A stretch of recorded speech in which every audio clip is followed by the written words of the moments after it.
Welcome, everyone. This is going to be special today. I'm actually going to do a full tour. This is an introduction to me that I'm going to use on Discord, on Minecolonies team Discord, as an introduction to my YouTube stream. And so, hello. So here we are. I'm standing in a town hall, Minecolonies town hall, underwater base, and I'm going out. I'm going to change my view. We're going to start right away. And I am going out first. Let me see what time it is. It is 1:30 in the morning. This is good. So we're going to start right off. First of all, let's start with this. I am a mermaid and I am a mob, and there you can see me in my full tail from Mermaid, and I am the ambassador to this city-state of land people, of land dwellers, and I'm just going to change my view back now so that we can go to the surface, and I will show you that we are in the glacial waters of Minecraft, and the city is called Arnaaluk, and I started it in November 2024. It is now March 27th. So it's almost exactly the same time I started it in November. And here is, just to give you an idea, here is the city at night. It is an underwater city that is a combination of a few styles, primarily underwater base and Aquatica, because those are actually made to be built underwater. And so this is what the city looks like right now.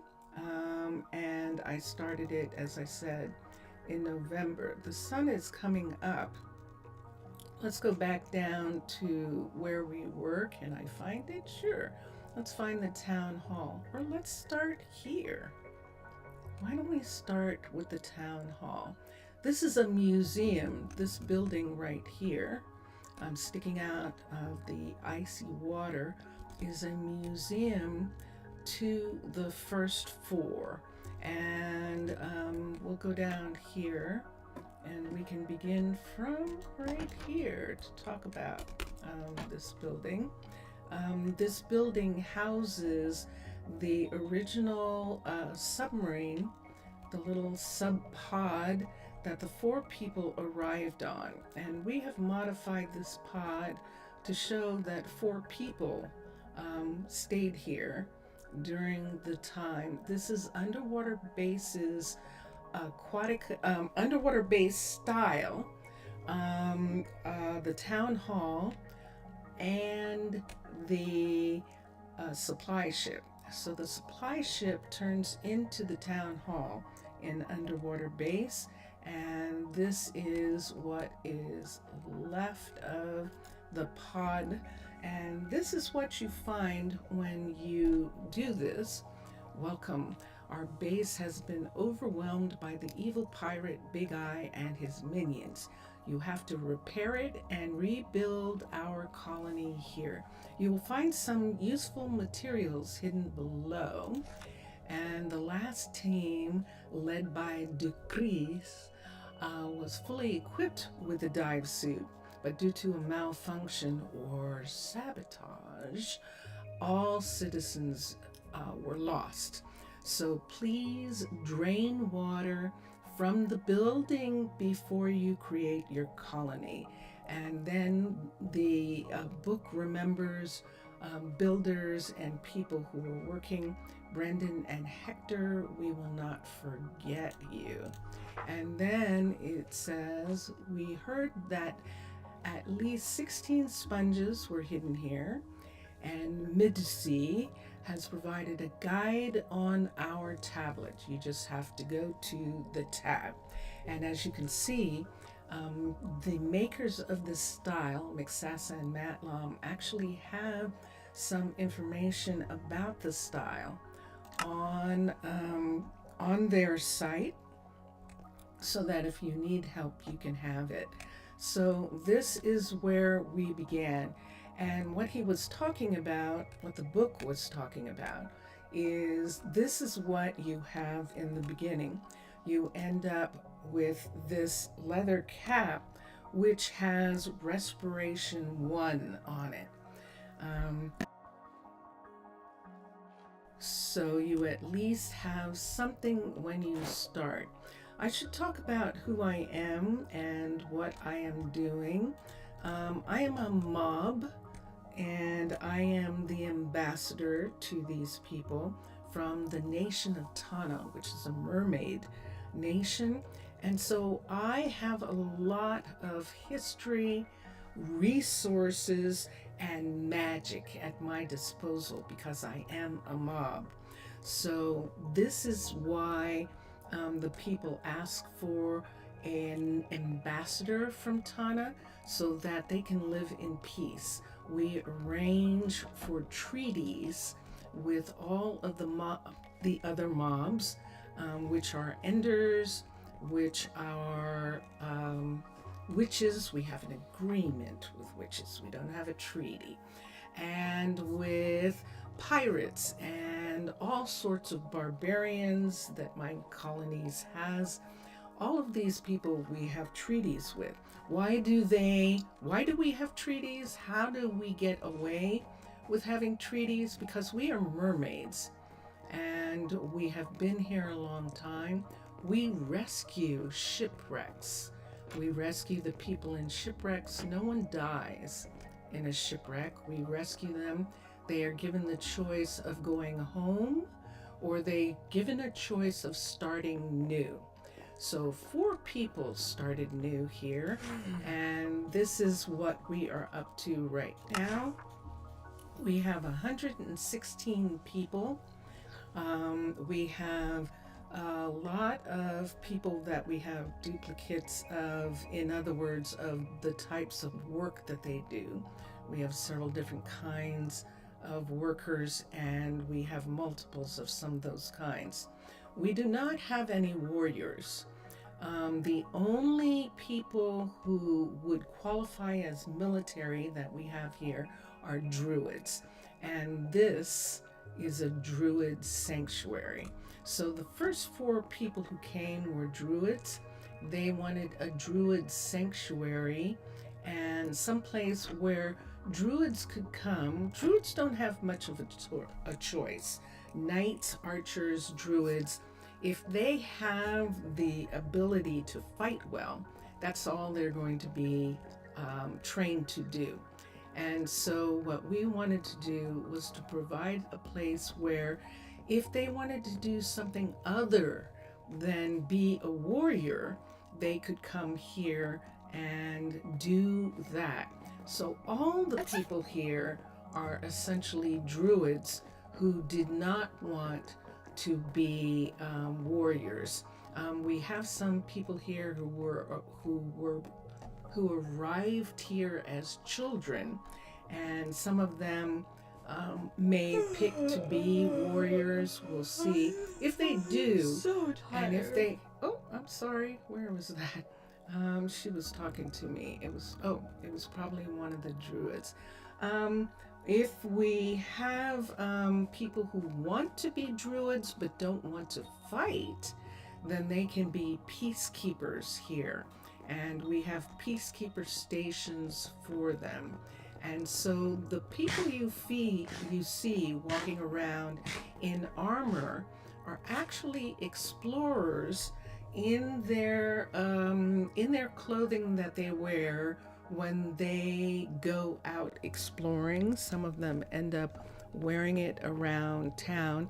And then the peacekeepers, they are actually allowed to wear armor. No one carries weapons.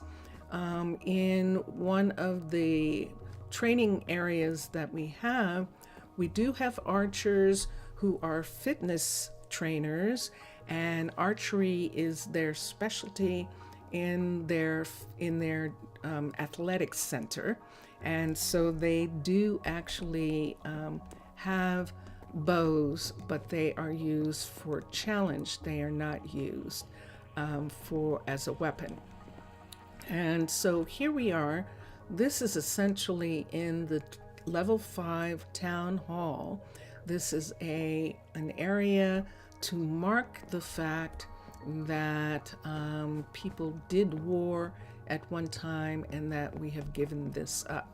So this is my explanation of why there are no skeletons. We have treaties with them. Enders, we have treaties with them. Witches, we have an understanding with them. And the underworld people, we kind of have some treaties in place. There will be no pirates, no barbarians. If this isn't interesting to you, then this is not the stream for you, because there is no fighting here. And this is what you can do when you're not constantly fighting. So we're going to continue with the tour. We are at the town hall level 5, and we were looking at the area where we have a list of things that are going on here. We do not have flags. Flags are not understood by mermaids, and they do not like them. They consider them a sign of war, maybe even a creator of war. And so flags are not allowed in cities that they have a relationship with. These are builder banners. So Minecolonies builders, the styles have certain banners that go with them. This is the underwater base banner, and you will see a couple of their different styles of banners, but these are not flags. We don't have them. And then I think that's all that we do differently. And so now in this town hall, let's see what time of day it is. It's 3 o'clock in the afternoon. A lot of people are up. Most people, when they start a world, they have the 4 people, and then they have to have a builder right away. And our first builder was right here. We have an Aquatica builder right here. This is Danny has taken over this builder place. This is being worked on or is finished and it's a level 5, but the dome hasn't been waterproofed. So it is still dripping in this area. But Danny is not working on this. He has another project that he's working on, and he's waiting for materials for that project. He has most of them already. He's still waiting for some pieces. The second builder that we had was over here. I usually start out with either from 2 to 4 builders is what I start out with. In other words, I make all of them builders, or I start out with 2 builders. Case has taken over this builder's shop here. This is a level 5 underwater base builder, and we have 2 of these, and this is the one. This was the very first of the 2 underwater base builders that we have. Then the next thing that people usually have is a tavern, and you need a tavern in order to house people. Now, I liked both Aquatica's underwater base, Aquatica's tavern, and underwater base's tavern. This is underwater base's tavern, underwater base style. This is their tavern with this beautiful aquarium, and it had this bar area, and then it had rooms right here. We took out the rooms when it was a level 3.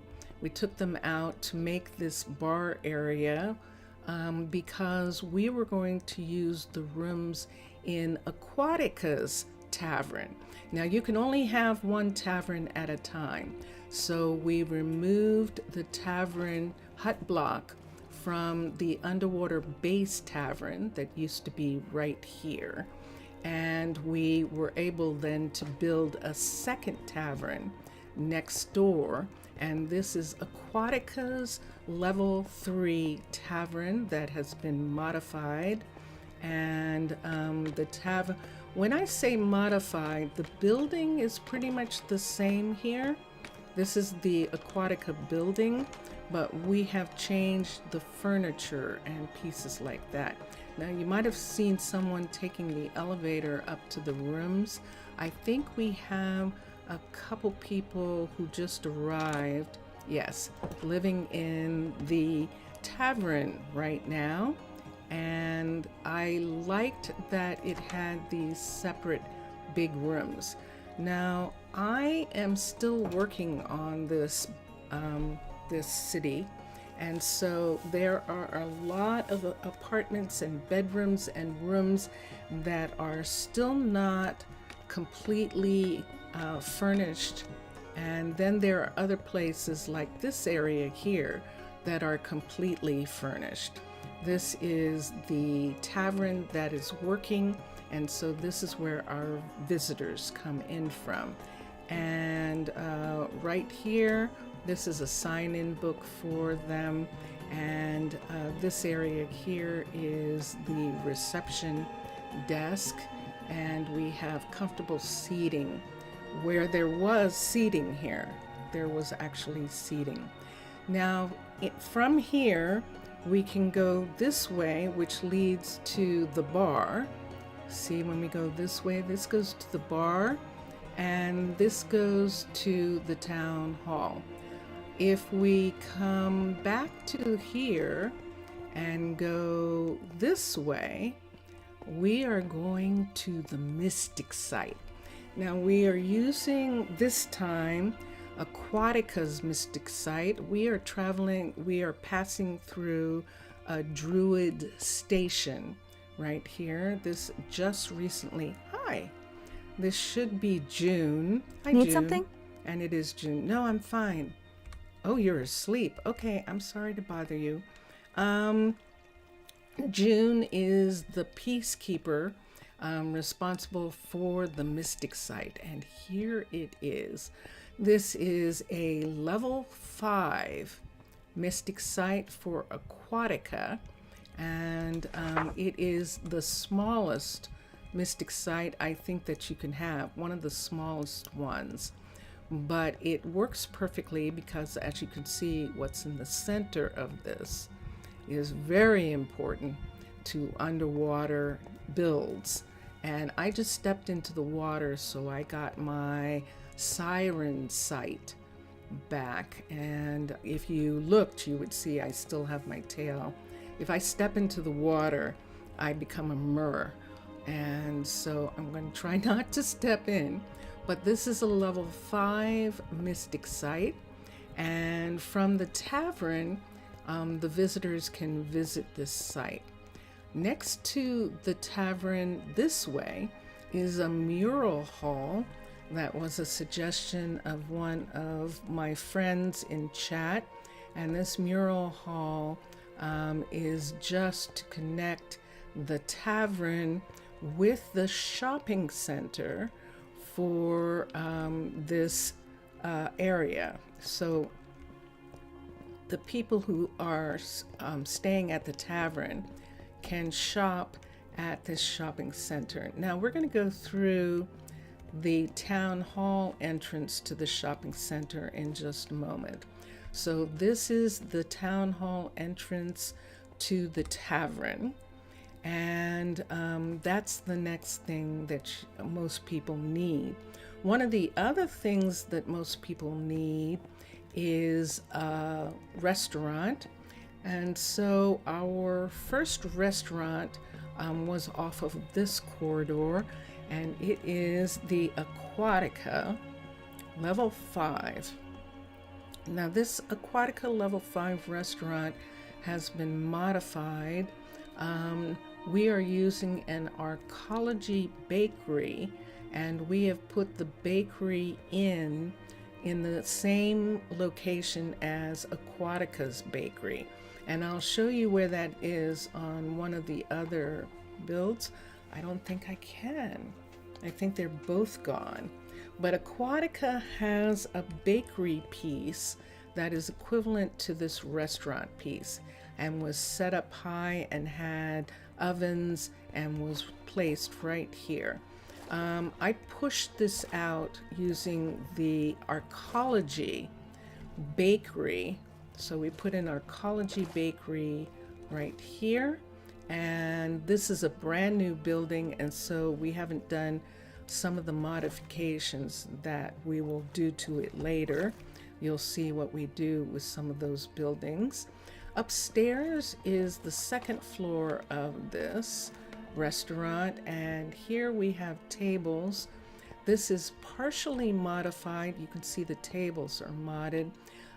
They are going to have a dome ceiling like we saw in that builder's shop, and those are going to be put in. They can only be put in when it gets up to level 5, and you can see it right here, optional dome upgrade. So we have a few buildings that can have that, and we've waited until all the essential buildings were built before we started doing those optional pieces. So this was the next thing that we put in, the restaurant. Next, after the tavern, so I have a restaurant, I have a tavern. You could put in the cookery next. We didn't. We actually put in probably the hospital next, and the first of the Druid stations, which is down this hall right here.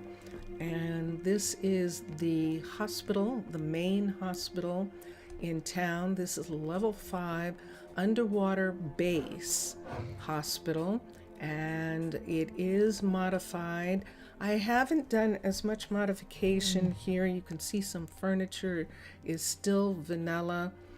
Some things are still vanilla, but you can also see the modified pieces that I've put in.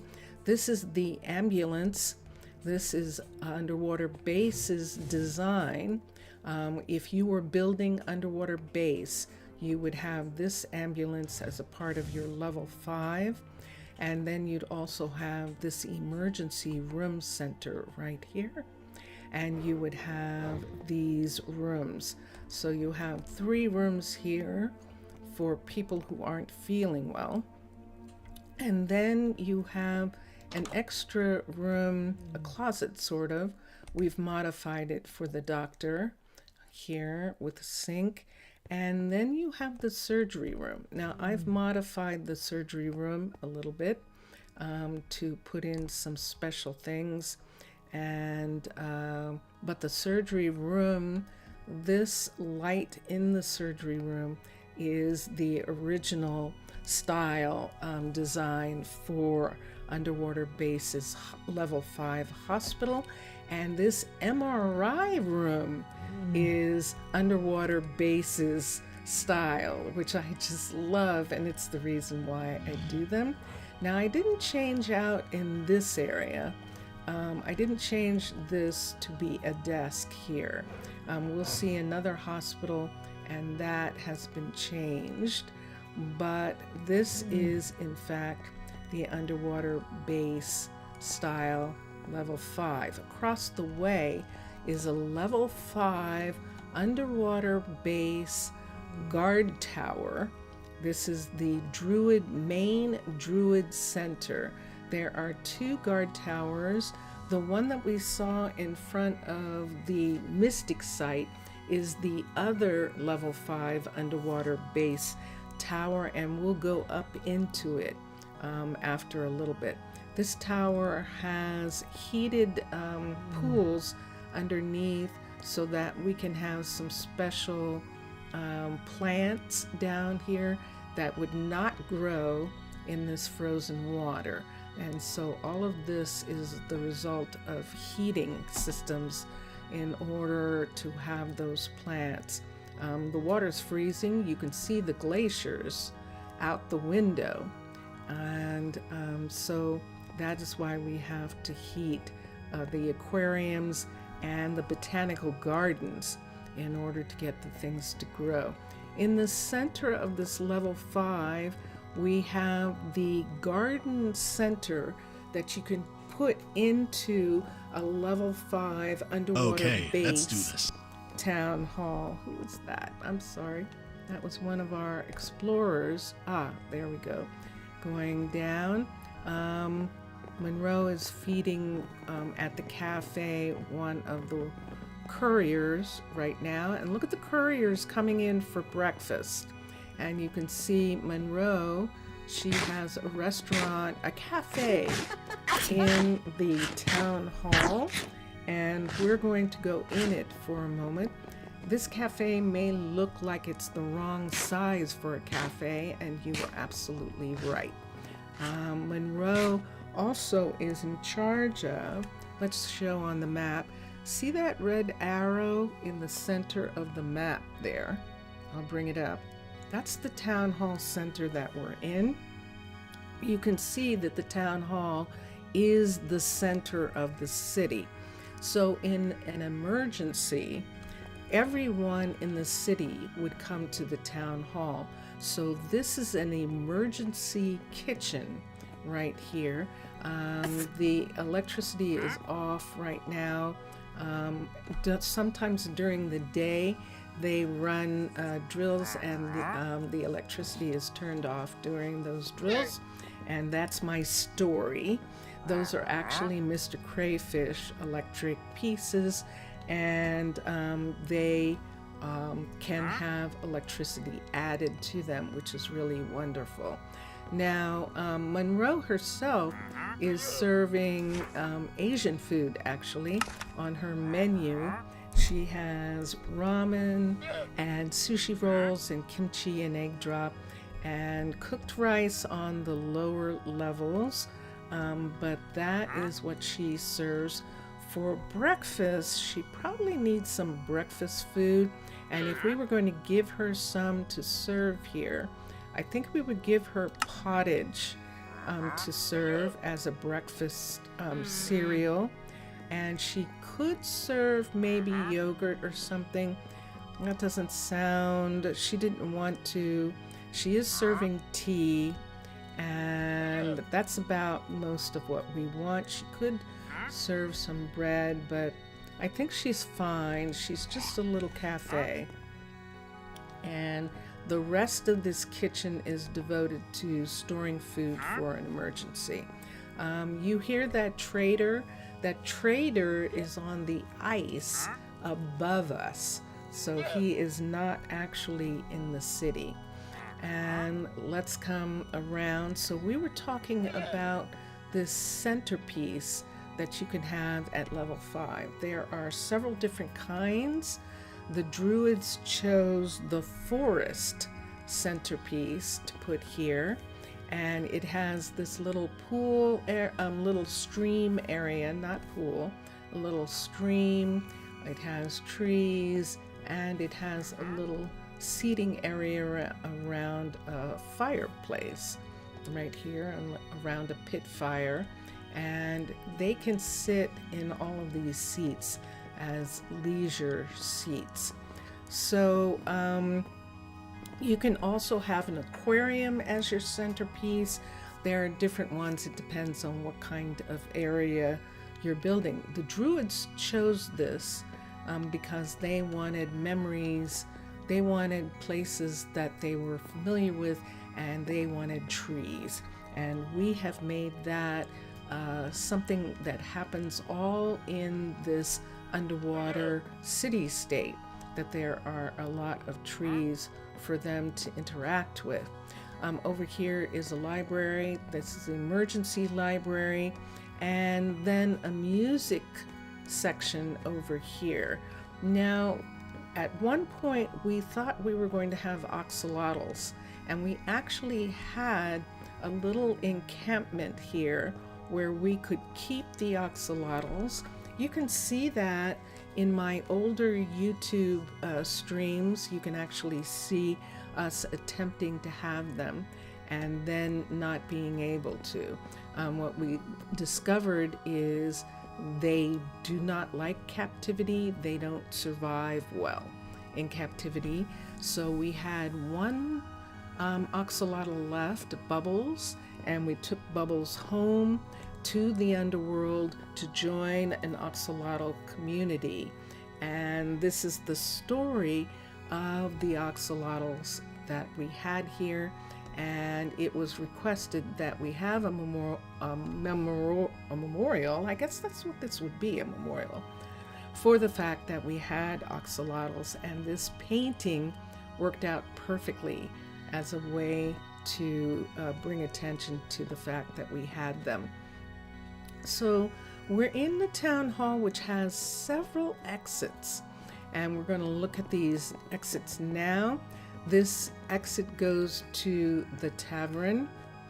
This exit goes to the first builder, but this is the university corridor right here. This is the Tavern corridor. This is the shopping center corridor right here. This is the makers corridor, this one right here. This is the warehouse and logistics corridor right here. And this is hospital and farm district corridor, this one right here. This is the airlock right next to the information center that goes outside. And, excuse me, this goes back to the fitness center and the main restaurant, the cookery, and some other things that we have back there. So once you have a hospital, once you have a tavern, once you have builders, and you start working, you absolutely need the university. So down here, we have the University Hall, and this was one of the first apartment buildings that we built, which is a part of the university area. We'll come back to it a little bit later. This is the level 5. This is a level 5 university underwater base, and it is essentially 3 separate buildings together.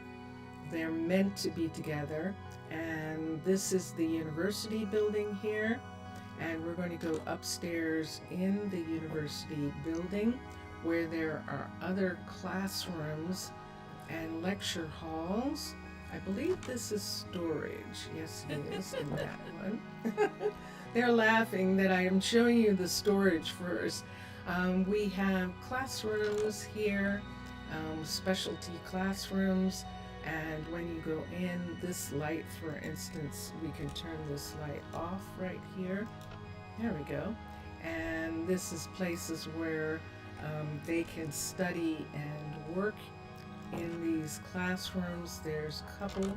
This is biology right here, and you can see workshop things that are going on, and research. And look what we've got here. We've got 2 of our people. Tis a fine This is morning. Eli, who is the assistant to the dean. So right now he's the dean because the actual dean, Michael, is taking sabbatical to do exploring with the head of exploration, Arabella, and they are exploring right now, getting ready to go out on trips, and so they're working on that together in the exploration center, and we'll talk about that later. So these are rooms for classrooms. Thunderbolts and lightning, very, very frightening. So it's raining, and we're going up to the telescope. which is an amazing piece in this underwater base build. This is the we've got a little snow coming in because the telescope is actually open, and there you can see it, and that's why we've got some. It's raining in some areas, sleeting in others, but this is the level 5 underwater base telescope. Now, in order to close these doors, the telescope is pulled back in. You can see there's snow from the fact that it's snowing. The telescope would be pulled back in and these doors would close. But they are doing work right now, and so the telescope is open. This is the solar system, views of solar systems right here that they're working on, and these are the computers in this area. There is story that Miksasa and Matlam have included in this build, and this story is here for you. Space research, and it says, our new telescope allowed me to discover this new constellation, and I reproduced it on the board. However, something about this constellation seems a bit odd. The solar system to the left of the Trident appears to have a planet in the habitable zone. When I enter its data into my computer, I don't believe what I see. Around a gas giant, and this is in French, because Miksasa and Matlam are French, it is the name of the gas giant. As my French friend would say, there is a small moon, 15,000 kilometers in diameter, orbiting around it, and it seems to be an ocean planet that Medici could colonize for its next project. I will let my superiors know the next time we will see them, the next time he sees them. So that is the story that's in the book. You can see the telescope right here from the inside. What time of day is it? It's 9, it's just after 9 at night.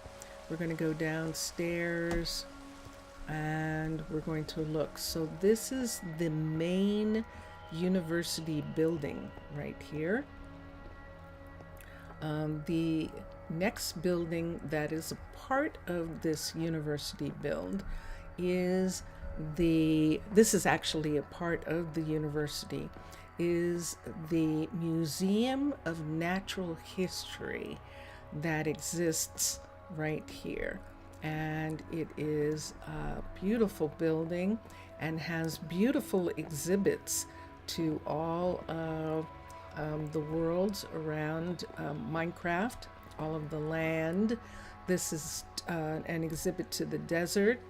One of my favorite. I just love the way those look like the cities of the desert and the domes of the desert. There is a little water in that oasis, and you can actually see a boat there. Over here we have the underworld represented, and there is even some dripstone and pieces of drip plants and things from the lush, and you can see all the different materials that you can find, including a mine. We've got a representation of the mine right here. Now, right over here, we have the end represented, and this represents the dragon towers right here, and then we have the purpur cities. There's a purpur ship representation, and of course that it is endstone.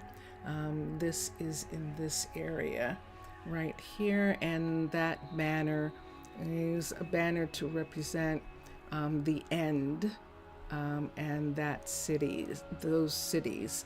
Over here we have the nether representation, and we have a representation for lava. We don't have any lava here. It's dangerous. So we have a representation of it. You can see the builds that you would have out of nether rack to represent the nether builds. And this representation was done a while ago, so it does not have some of the newer cities yet, but it is showing one of the new mushrooms, so it was beginning to recognize that there were these other worlds in the nether, and a depiction of the biome where there was a hot expedition. And then in the center we have the highest points in our world, and so you can see right over here that we've got spruce represented in this area. And I thought that we had an emerald here. We should have an emerald on this. There it is. And so yes, emeralds are found in the high country now, and so ice and snow is here. And a sneak preview at one point of the cliff style, which is Matlum and McSass's other style, is this balloon, which is just adorable. A cute little balloon in the exhibit, and we love that. Look at the full moon out the window above the water. We can see the full moon moving across the sky there. So this is the university building. The next building attached to the university is the library, and this is the university library right here. And this complete building, this is level 5 of it, and it has an exit. It has 3 different entrances. This one leads to a corridor that leads to other buildings associated with the university, and then this building goes to the lecture hall. The lecture hall is actually underwater base level 5 classroom, a schoolroom for children. We are using it as a lecture hall for the university. Now, if we wanted to, we could have the kids come in here, but we actually built a second school for the children to go to, and like using this as an adult lecture hall. So the teacher who's here, Ariana, she's actually the school teacher, but when she does not have any children, she lectures at the university, and different professors and teachers use this hall for lectures. And so that is the entire university piece, with the school, the library, and the university itself. Now, we have used this hall to go to buildings that we think should be part of the university complex, and so they are. And to the left, we have the university hospital. Now, this hospital, I think in the MRI room, actually has a different desk. Yes, it does.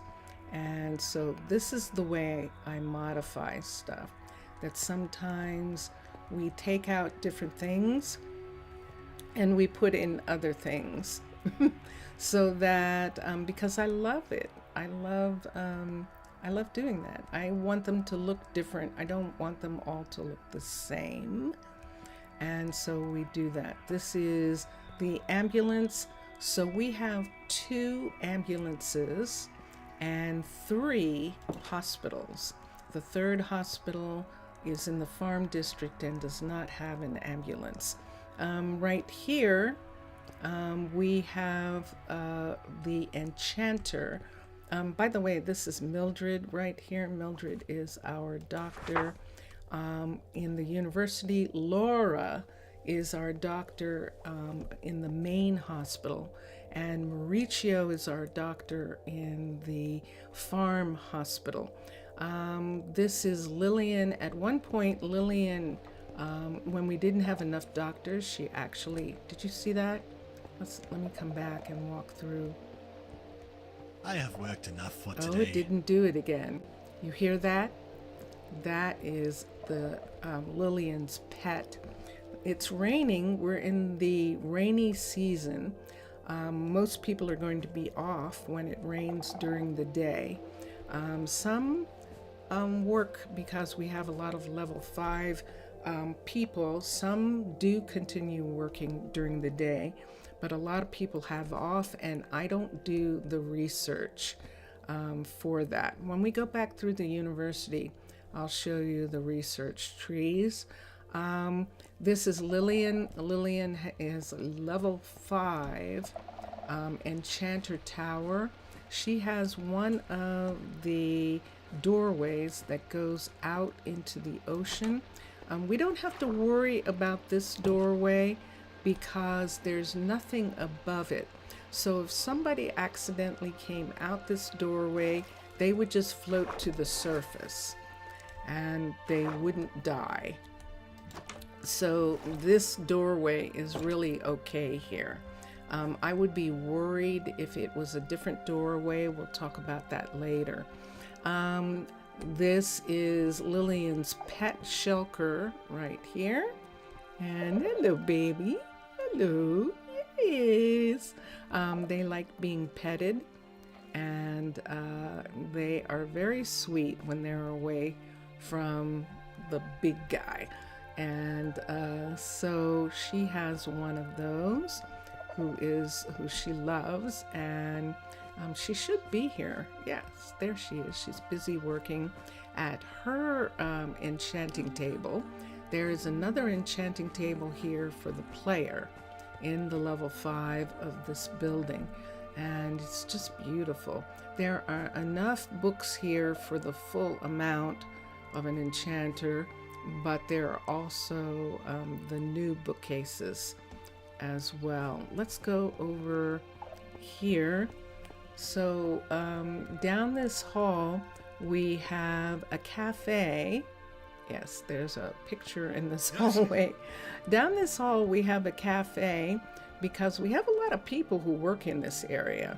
So we have a second restaurant down here, and from this restaurant you can actually see the submarine, the Explorer submarine from the Exploration Center has, I believe, returned.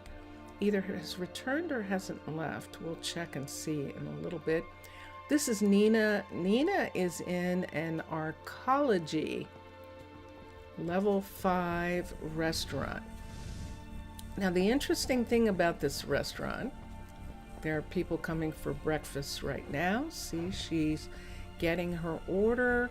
She's going to come back and prepare the food, and then she's going to give it to her. Now, one of two things is going to happen. She's either going to take it to her, or Mildred, I think that's Mildred, is going to come in and get it. It depends on how much time they want to spend waiting for food.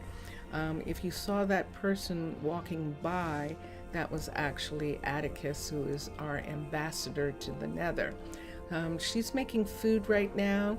The lights that are on in this center are Mr. Crayfish lights, and this is the generator, the electrical generator.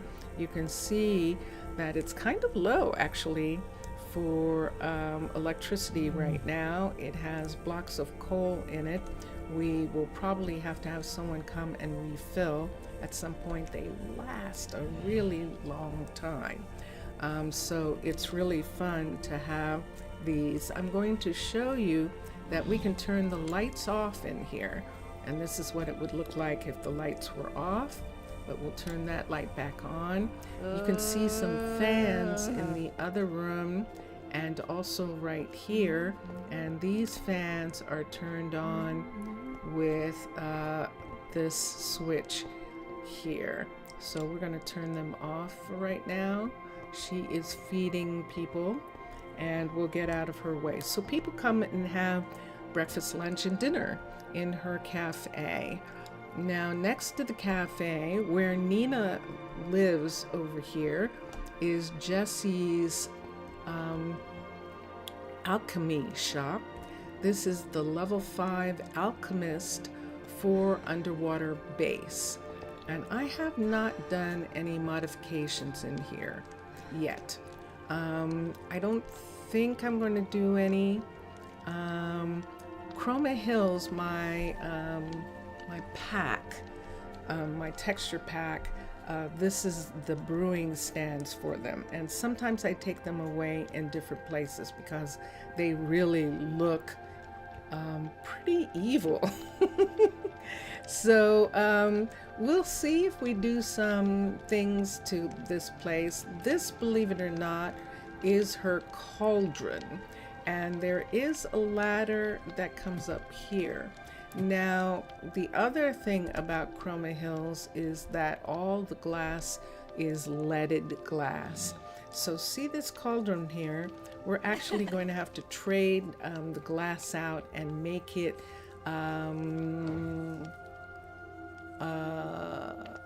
concrete powder in order to make it look like she's doing a mixture of something.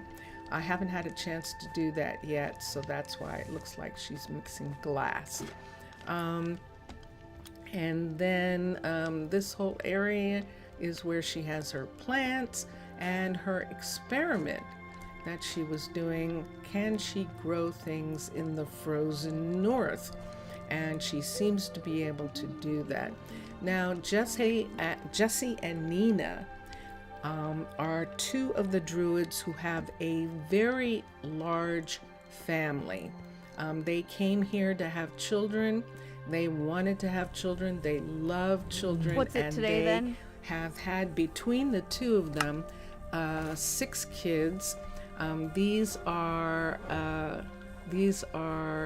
Nina's kids right here. Actually, it says they're Jesse's kids right here. And we'll go over. There's 3 of them. And then there are 3 more. They also fostered a bunch of kids. So let's Good come to see here and look. And no.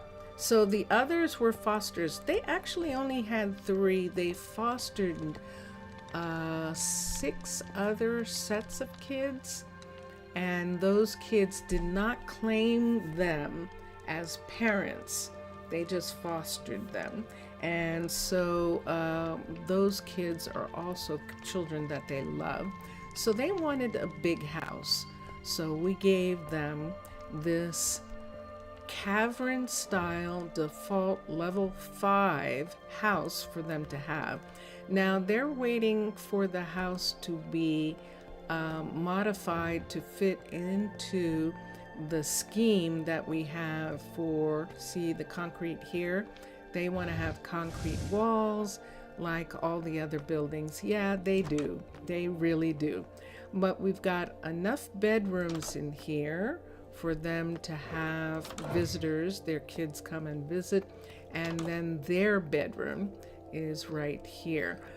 So they are a Minecolonies couple right here, and on the tree, right the away, family tree, you can see that this is Jessie and Nina is her partner, and these kids are their children. Harry is a fitness specialist at the athletic center. Dylan, I don't know what Dylan's looking. I'd have to look. Juan, I think Dylan's still doing research. Juan is a concrete mixer. And so that's what happened to their own kids. And then we'll see some things. So that is the 2, Jessie and Nina. Let's follow, Atticus is holding food. Let's follow this down to where Atticus, this is the embassy. This is what Minecolonies calls the nether mine, and what I call the embassy, the nether ambassador.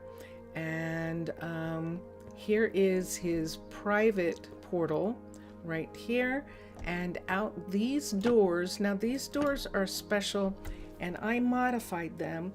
I think that Mixasa and Matlam are going to modify so that the 21, the Neo 21 is safe. Some changes in the doorways, in the way that the Minecolonies AI interacts with panels, meant that some of the door things had to be reconsidered. So I modified that one so that we wouldn't have any problems.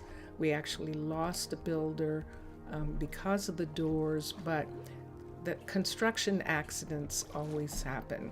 And so you have to try and prevent them, which we do our utmost to do.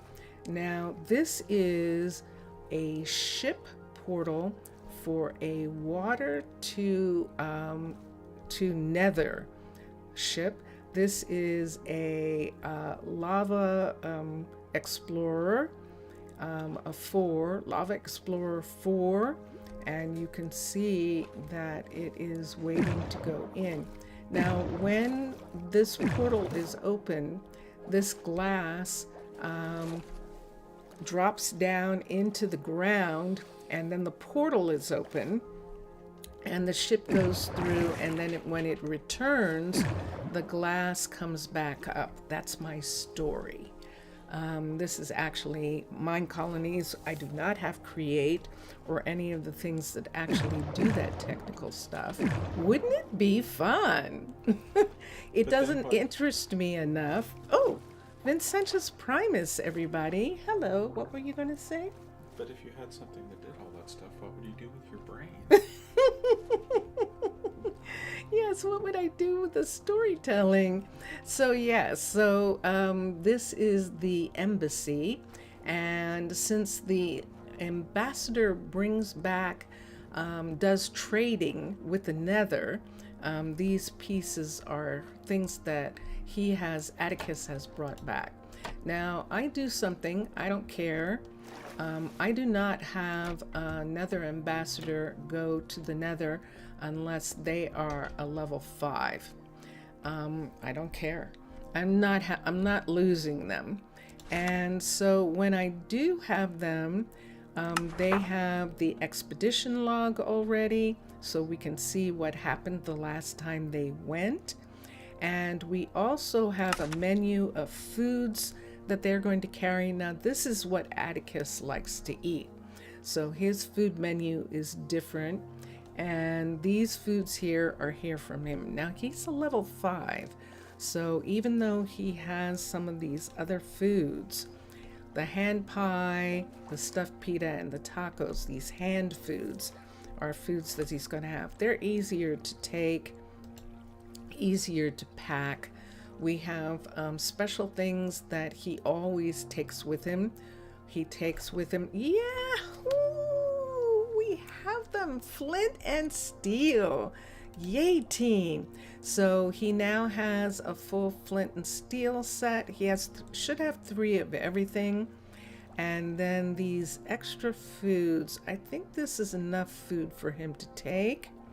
I try and have him take as much as he wants, just to make sure that he's going to eat whatever. He's not going to take a dish, but he can pack the pizza and the stuffed pitas and those things. What time of day is it?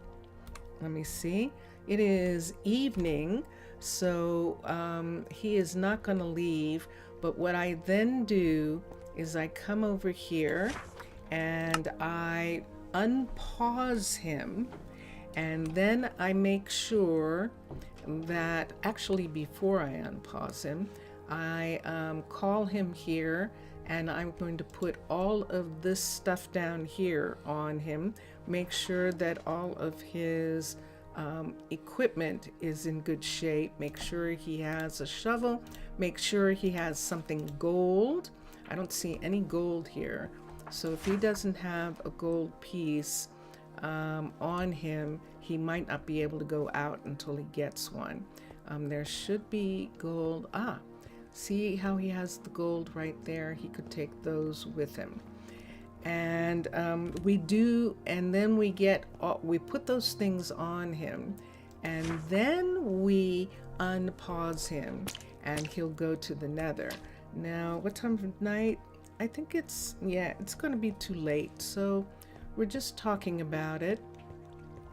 And that's what he does. Now, he and Mildred wanted to live in this area, and we actually squeezed a little teeny arcology house right in here for them. This house, they're still waiting for furniture. Notice they don't have a kitchen.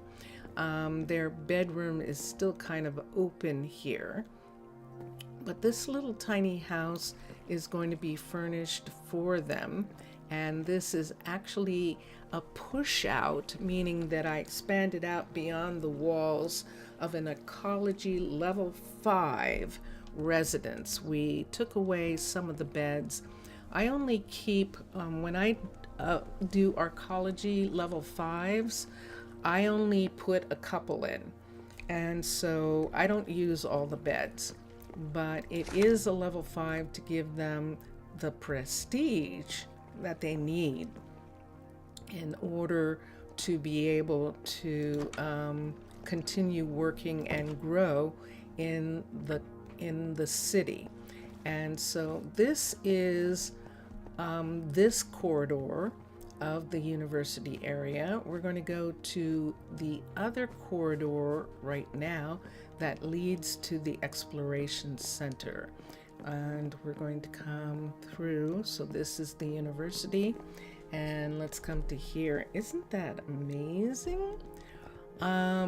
This is a working druid station. This is a cavern style, heavily modified level 5 guard tower. And what we did was change the materials to match the underwater base and Aquatica styles. We took away the prison that's in the cavern style, and it would be located right here. We don't need that. And so it connects to this hallway and to this hallway. We do not have a peacekeeper here at the moment, but it is a legit working guard tower, and so we can assign a druid to this, a peacekeeping druid to this guard tower when we have enough. We don't have enough yet of druids to do that with. So down this hall is the dorms, but I'm going to go down this hall first. Here we have a level 5 of this guard tower again. This is the underwater base level 5. Now this one has not been modified, so the Chroma Hills texture pack, which does not have clear glass, it has leaded glass, has the red leaded glass up here. We're going to make it so that they can see out better. From here, you'll see one of the modified ones a little bit later. But this is a level 5 of this guard tower with a little quarters right here for people to sleep. And all citizens are tucked in. Ooh, I forgot about the research. I'll do it before we leave. Because look at that, research happened. So we'll do that when we get done visiting the exploration center. So this is a guard tower right here. This is, we have an airlock here specifically for the university area, and it's an emergency exit. And just a second, I'm going to actually take a sip. Hold on.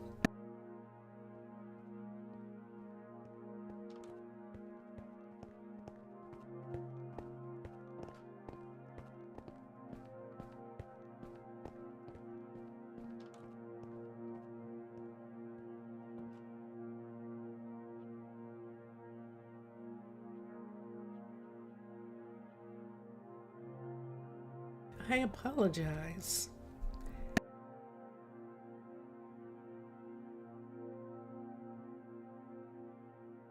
I streamed this morning, and this is my second stream. And, yep, my throat's decided that it's tired. Hold on.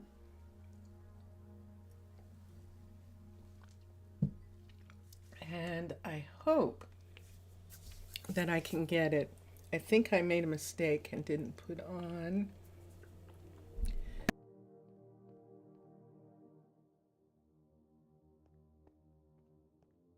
I forgot to put on the humidifier, so I apologize.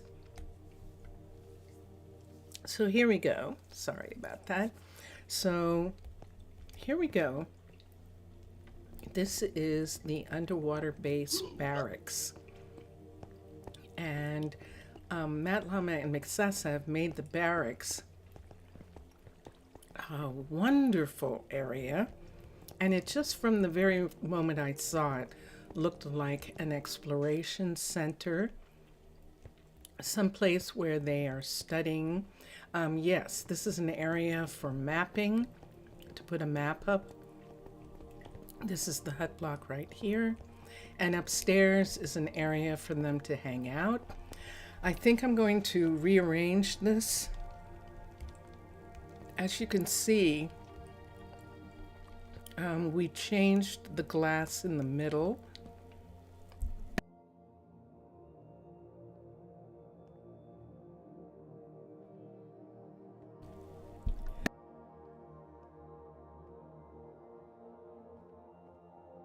So that they can look out.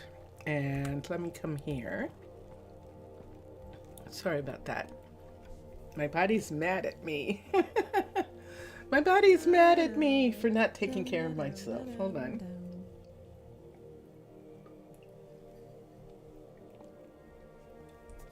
I'm having a little bit of tea, and I'm hoping that I will be forgiven and allowed to continue.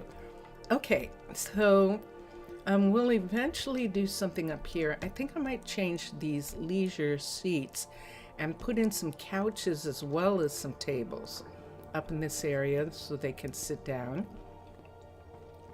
Make it like a leisure area. There is a couch here, but this is in the work area. Now, what we did was, since they sleep here, the explorers, we've done a couple things. Hello.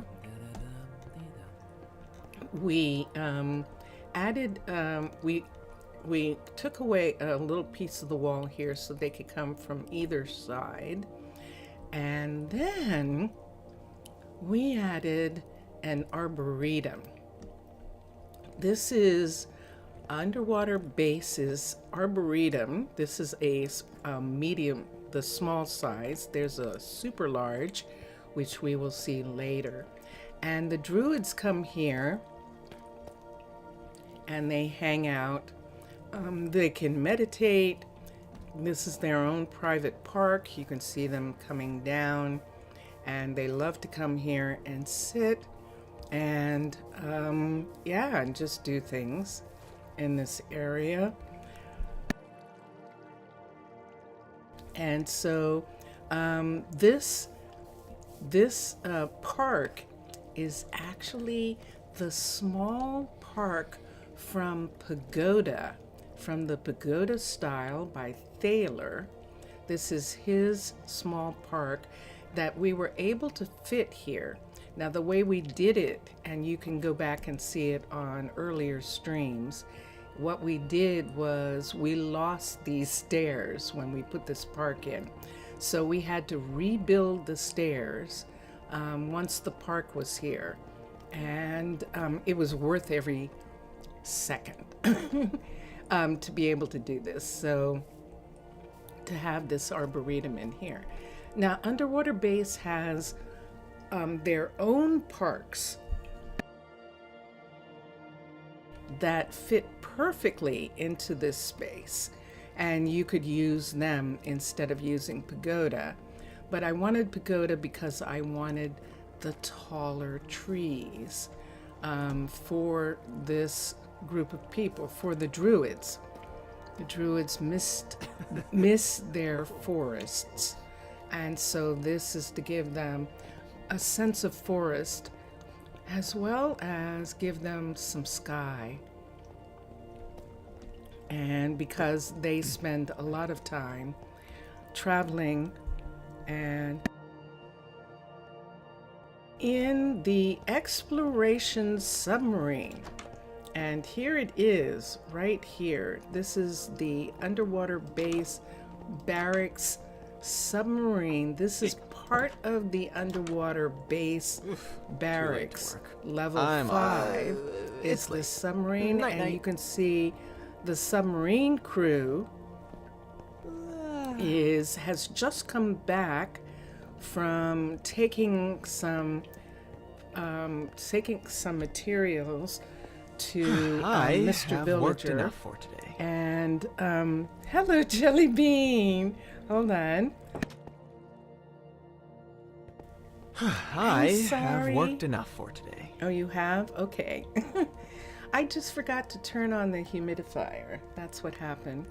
And so my throat dried out. Sorry about that. Potatoes? Jelly Bean, welcome. I'm doing a tour. I'm doing a tour like we did for that event on Twitch. But this is just a plain Minecolonies tour. So I can put this on the Discord channel of Minecolonies team. And so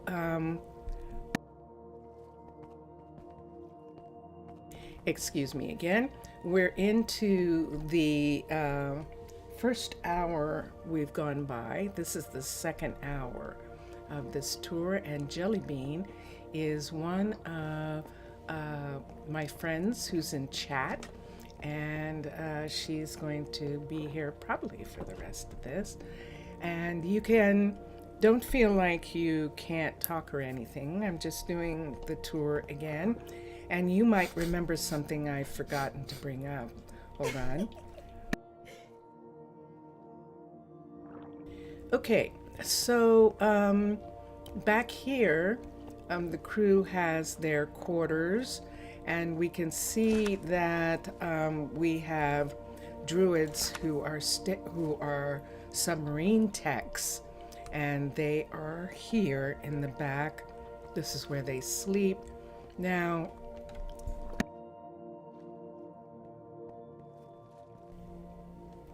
originally, there used to be a bunch of beds back here, but this has been modified probably to make it not be confusing to people who are building, that you can only have a certain number of crew. And so this allowed for some additional things to be put into the build that have to be there for it to be a level 5. When I do tours, yay, cool. So we have now seen, they just got back, and they're just getting fixed. They're just getting everything put away, and then they'll come up and report and sit here at the desk and do their reports and everything like that. So Jelly Bean, we just got done doing the entire university, and we did except for the housing. So you just in time to see the housing in the university corridor. And we'll go here. I'm going to do this kind of quick because I kind of wanted to do makers, university, farmers, but I don't know whether it's going to work out that way. We're running into the others right now. These are dormitories. These are level 5. There are 2 types of housing for underwater base, And this housing is meant to be dorms. And these are dorms in their vanilla version right here. Later on, we'll see a modified dorm. But this is a vanilla dorm. Oops. And what did I just see there? That's not supposed to be. Let me take this down. This is in conflict with the treaty that we have with the Mer Nation. So we cannot have flags. Hold on. So that's why I'm being a little strict about that. And this is the second dorm right here in this section. So we have 2 dormitories and we are about to have a third. We had a little private home here and we've got water. Something is broken. Let's see what broke. Something about this hallway is broken. Can I find it? There it is. Okay, so we're gonna have a problem here, Houston. And the only way that I can fix it right now is let me come here. I have this hallway attached. This hallway was here first, but this building, sorry about that, this building is a little off from it. So what I'm going to do to prevent this water is put this in the hallway to cover up those stair blocks, because those stair blocks are letting in water. So if we cover them, the water goes away, and he's not going to take these away because these are in the hall and not in the build. So I don't have to mess up the build. This is why this glass is outside of the build, so that this hallway wouldn't be open right here. I'm listening to Drone Hands music, and it's coming up to that, my favorite part. Hold on a second. Gosh, I really messed myself up. I'm so sorry. Sorry about that. Yes, Jelly Bean, you are right. I made a boo-boo, and I might not be able to get myself back. But we'll try and continue. So this is a level 1.5. You can see there's 2 beds, so but it still has the cobblestone. So this is what Danny, our builder, is working on, is the newest of these dormitories. This is a 1.5 of the dormitory, and he's going to bring it up to the full level 5. Yeah, we need 3 dorms for the university to house school, university students, and to house researchers and professors. We need this housing. We have another set of housing down here. And this entire corridor is Aquatica buildings. And we're going to talk about Mubian's Aquatica right now. I'm really happy that Aquatica and Underwater Base are compatible in this way, but they are.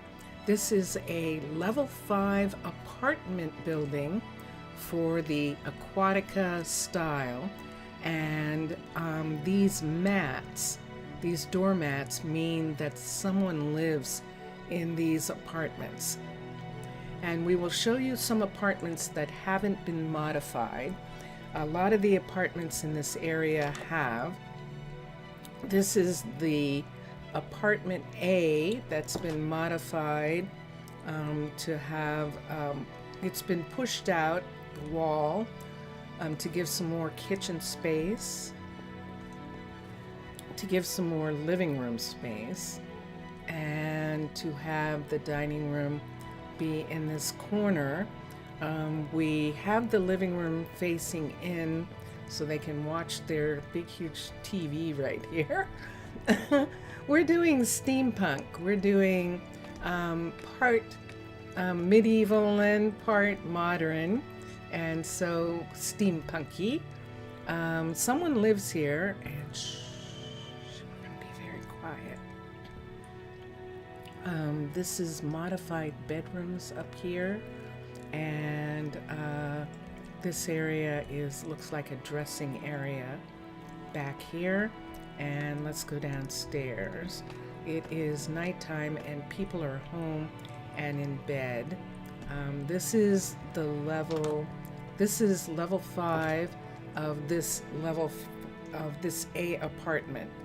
This B apartment, this is also a modified one. This is only a level 3. I didn't like the other ones, and it's just my own style about things. They're beautiful. I just didn't need them to be a higher level. It allows us to have different levels of people, and I prefer it like that.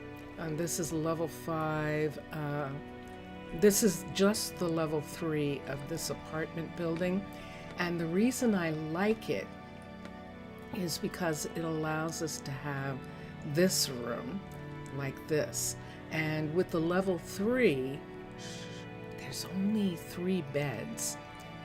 The double bed right here and a bed right here. And Mr. Villager. Oi! Welcome, Mr. Villager. We have another person in chat who watches all the time. Mr. Villager, I'm doing a tour and we're showing all the areas. So far we're just in the university area still. And there's the moon through the skylight here. And we're going to go back downstairs.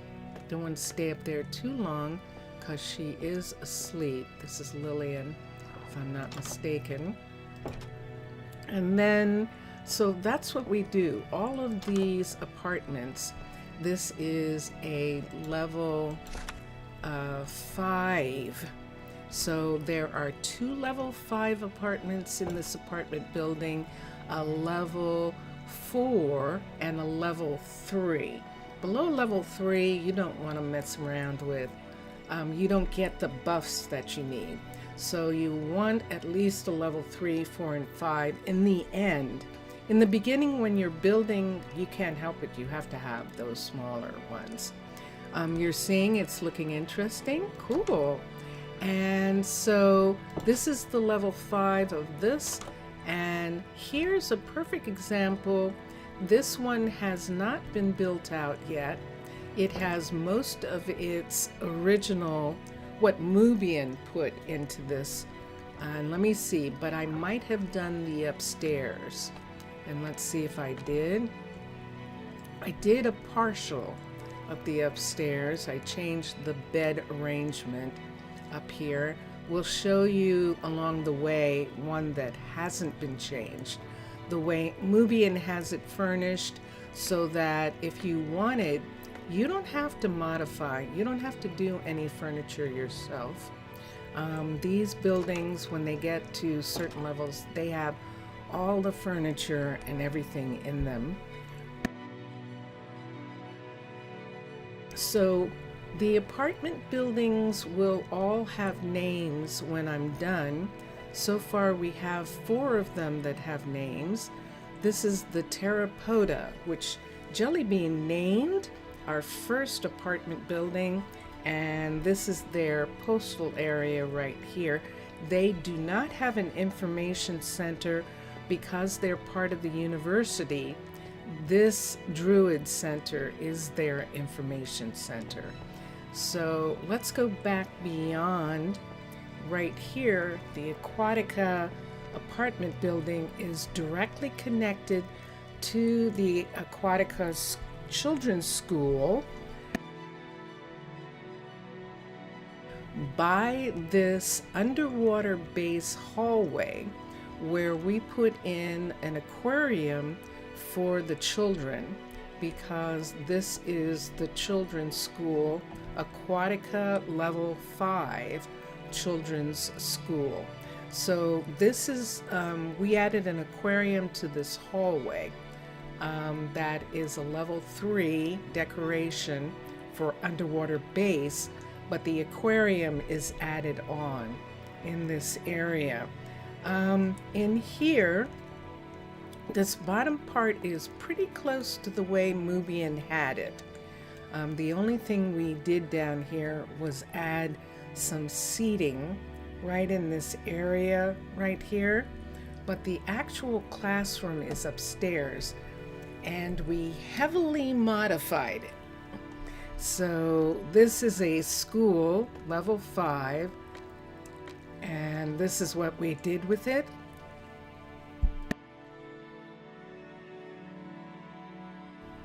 So a school only needs these mats.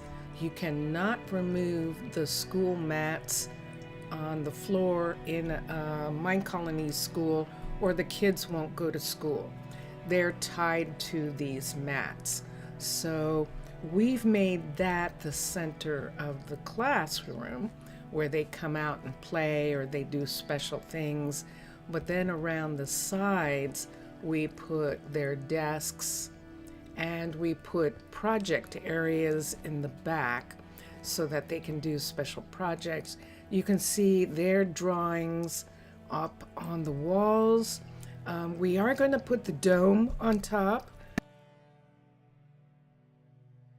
They are going to have a dome on top of this building. And when we get to it, remember, we're still working on this. And so, but these are some of the modifications that we made to the school. Yeah, thank you, Mr. Villager.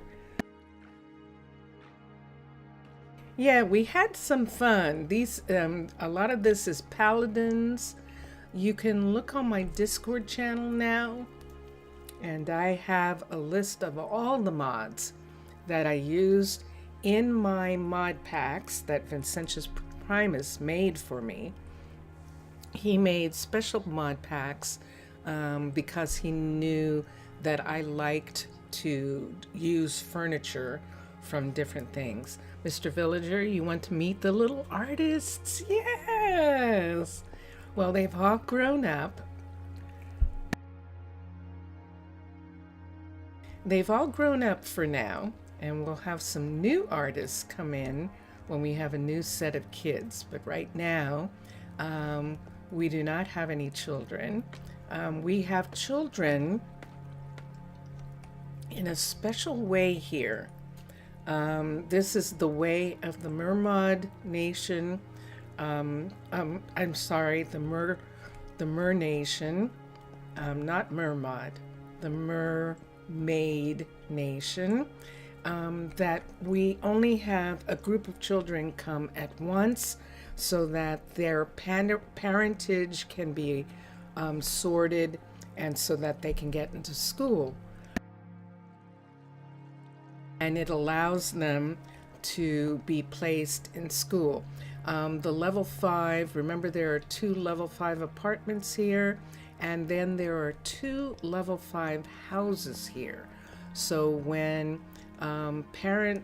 when kids arrive, if they do not have parents, they are fostered. If they do have parents, their parents move to these houses and work from here, or they take leave of absence while their kids are growing up. This is an Aquatica. This is one of Mubian's houses. And this is a 2-story house. I've done a lot of modifying of this area, but upstairs, one of the reasons we're using this house is I love this upstairs build area here. You can see the bedrooms for the kids right here, and this is the reason why I liked it. And we've got bedrooms up here.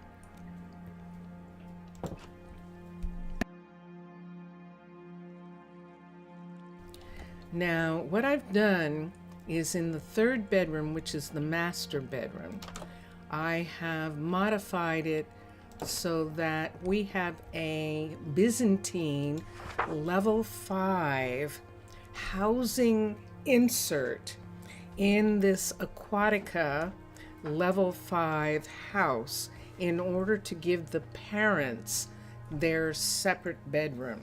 So the parents are always assigned to this bedroom, and then the kids are assigned to the house. And that keeps the kids in this room, in these 2 rooms, except for one of them. So it usually ends up that some kid is sleeping right here between the parents when they're little. When they grow up, then we give them, we move them out into the dorm. And except for the one kid that wants to stay at home, and they're allowed to live at home with the parents sometimes, so we'll see. But usually most of the kids go to the dormitories to live after they've grown up, and so that's what we do with them. So let's come here. Hi. Did you close it? Are you cold? Okay, it's not that. It's just I got dry. And Vincentius Primus, everyone. Okay, and Mr. Villager is here, Vincentius. No. You did say hi? Okay. Say hi. No? I was just lurking. You were just lurking? I didn't want to unlurk. You didn't want to? Okay.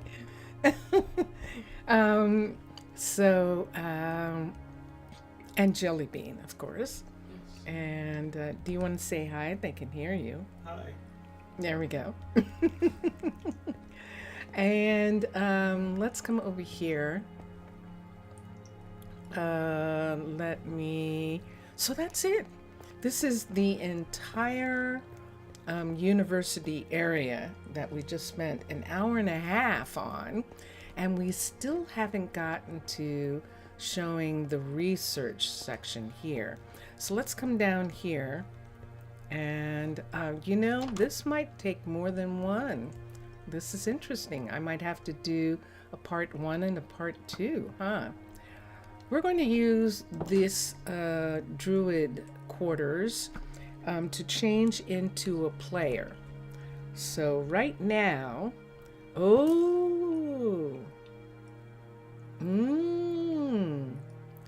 we're going to have to make an emergency trip for a second before I do that.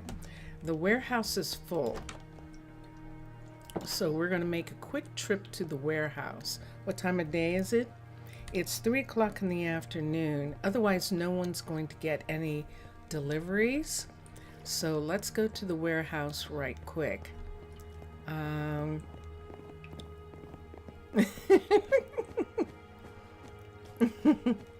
And let's come in here. Neglecting? Yeah, I just noticed that I was getting a notification about the warehouse. So we'll come down to the warehouse. We're probably going to find all the couriers. Yep. Here's all the couriers trying to decide what they can do about this fact. So let's come here to the settings and let's sort the warehouse first. So when we sort the warehouse, we will see the couriers move away because now there's room and they'll all go and start work. And there they go. And, but because it's full, this sorting isn't going to last very long. So just a second. Ah, yes, because he's a vampire. Yes, indeed. Our vampire is going to bed, Vincentius. And that's what Jelly Bean and Mr. Villager are talking about. And let's come here. And we're actually going to take this moment and we're going to use our last emerald and we're going to raise the building. But let me look at it for a second. So we've already used 2 emeralds, and this is the size of the areas.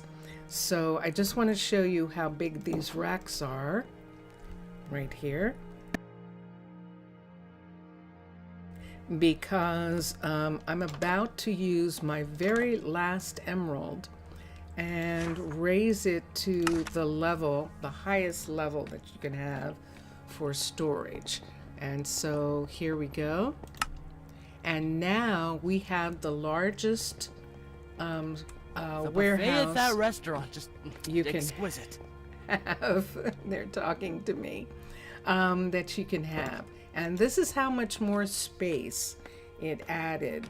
So you can see that it expanded. And then there's research at the university that you can also do, which is what we were going to look at. And so, yeah, I think I'm going to end up doing a part 1 and a part 2 here of this tour because of how big the place is. It seems your camp now has some sort of faction in it. Ooh, Mr. Villager. So Mr. Villager and Jellybean and I are Dungeon and Dragoning. That means we are exchanging information as ambassadors between our different places. Mr. Villager is on a different system than I am. And Jellybean is pretty close to the same kind of setup. But I do not have a server available. And that's why I say we're Dungeon and Dragoning it. We're pretending to share things together. And so he is talking about his city, his villages that he has. Mr. Villager has a long history with this village, and you can look at some of the older streams and see in chat all the different things that we've done with the village, and he's talking about it now. Hold on for a second and we'll see. In chat, Mr. Villager is saying, now it seems they have almost completely different mindset from you. It's becoming pretty insane. They are calling too much attention to people. This is interesting. So, yeah, Mr. Villager is in a server, and so he has a lot of things going on that he has to work with, and that is a completely different setup than we have here. This is the difference between peace and not having peace. And so he is dealing, and so is Jellybean, with the regular survival Minecraft and Minecolonies. So we're going to come over here and look at research that we have done as the last of this tour. So remember, I was about to start when I saw that the warehouse was full. The citizens have turned in for the night again, and we're going to take this time to turn into a player. So we're going to come here. Why do I do this? To keep from breaking the hut block. It's a very scary thing, especially for me because I modified the level 5s, but also in the university, you don't want to automate any of the pieces, so any of the research, or it'll be instantly done, and I don't want it to be instantly done. I want them to do it. So we can come here and we can come to this area here. And now we can look at the book and we don't have to worry because we're a player. See, I have hearts. And so let me come back here and we can look at the research that we've done. We're pretty far along. As you can see, all the green is all the research that we've done. There are some areas where you can only do one or the other of the research. And at the very end of this research tree is the level 5, where you can only do one for a specific tree. So this is the civilian tree, the combat, technology, and unlockables. So let me see what Mr. Villager is saying. Let's see.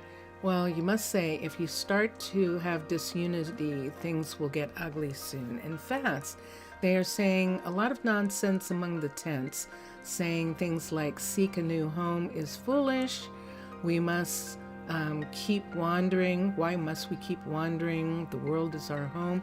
And not limited wooden walls. Then we have some who don't need a new place to live. They are already at home. They love where they are, and they don't like traveling. They say it's embrace the wilderness and perish because of the foolery. So that's what's going on with Mr. Villager's tribe, and we're keeping up with that adventure. So this is where we have the research. We have done a lot of research, and the graveyard, we're kind of waiting for the graveyard to be completed for that research to be done. In combat, we don't have combat, so we're not studying war. However, in order to have a barracks, in order to have an archery center, and in order to have some things for the druids, we needed some combat. So we needed a tactical training for the barracks. We wanted to have coffee. This is useless. Don't even bother. We had to have bows, improved bows, to unlock the archery center. And then we wanted to have improved armor so that we could get plate for the Nether Ambassador and for the explorers. So we had to do armor. Now I did telescope. We didn't have to do this. I don't use it, but I did it because we have a telescope, and I thought it was cool that we could do that, just study telescope. And so we did.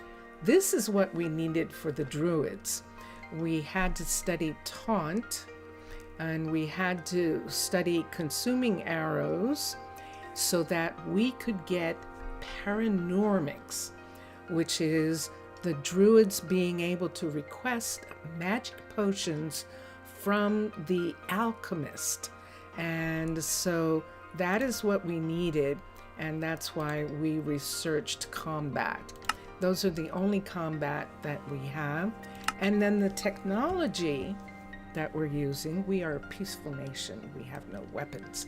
The technology, we still have a few that we have to work towards. This deep pockets here allows the citizens to carry more, have more inventory slots. This one allows the workers to learn more recipes. But this down here, I think we've done the warehouse. I don't think we can do anything more to make the warehouse bigger. I think we've done all of them. And these just speed up the work. These are all speed up the work of them. And what do I have here? I was looking for a way to, hold on, let me do this. I was looking for the warehouse, and yeah, we're done. We've done as much as we have with the warehouse. So that means that if we need more space, we're actually going to have a new warehouse in order to get it, because we just used the last of our expansion pieces. So Mr. Villager is telling us something that's going on still. Mr. Villager says in chat, and it seems they are a little radical, for don't have to say they're completely lunatics. He's describing his people. In the last time, let me come here. Let me put this down for a minute. We'll look at the people. In the last time we were near a river, they wanted to teach their children and even some other families to swim and tried to resist the waters. But most of our children don't know how to swim, and unfortunately a lot of them were lost. So luckily Fletcher saw a part of all of this and shot an arrow near them, scaring them back into their tents. So where they were, there was water. The Fletcher scared them away from the water because they were spending too much time near the water and they weren't learning to swim. So he has Millionaire, which is the villages where they are villagers, and so they are not mine colonies, and so that is one of the things that's going on with his. I'm going to turn back into a mermaid. Game mode. I'm doing the spell to turn back into a mermaid. Bless you, someone's sneezing outside in the hallway there. And so now we have returned to our mermaid self. And so we have now seen all of the details of the university corridor, and Danny is the builder in the university area. Off here we have the recreation center. This is the fitness center for the entire city. We have 3 physical therapists or fitness trainers. We only need 3. We need them to be on shifts. This is a 24-hour building. We could have the full 6 so that there are 2 trainers available for each 8-hour season. We just don't have enough trainers yet. Let me look here. This just became a level 5, and so that's why, oops, sorry about that. That's why we still have one of those, which we are not allowed to have. So we'll put that away. This is a level 5 of the building, and yes, and there is one of our fitness trainers who is doing some archery training. The other 2 are out right now. So you can see this level 5 archery center is set up like a fitness center with a massage table. Right here we have, I think that's what this is. This could be a bar. It just could be a bar for people to work. I'm not sure about that. We'll check in a minute. These, of course, are treadmills right here. We have some bags here. We have a climbing wall right here. And we have weight machine right in the corner. So this is the entire area.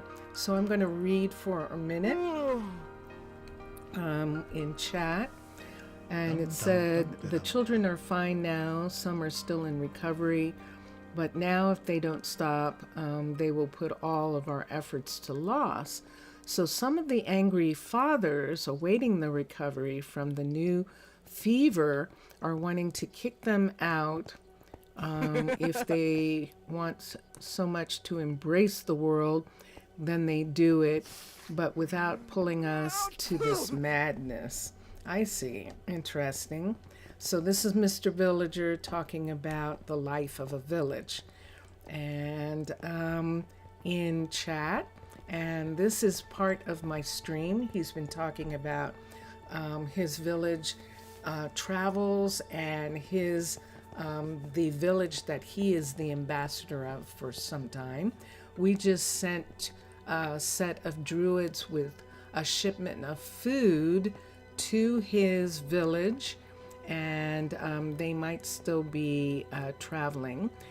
There are 49 in his village, and at least 12 of them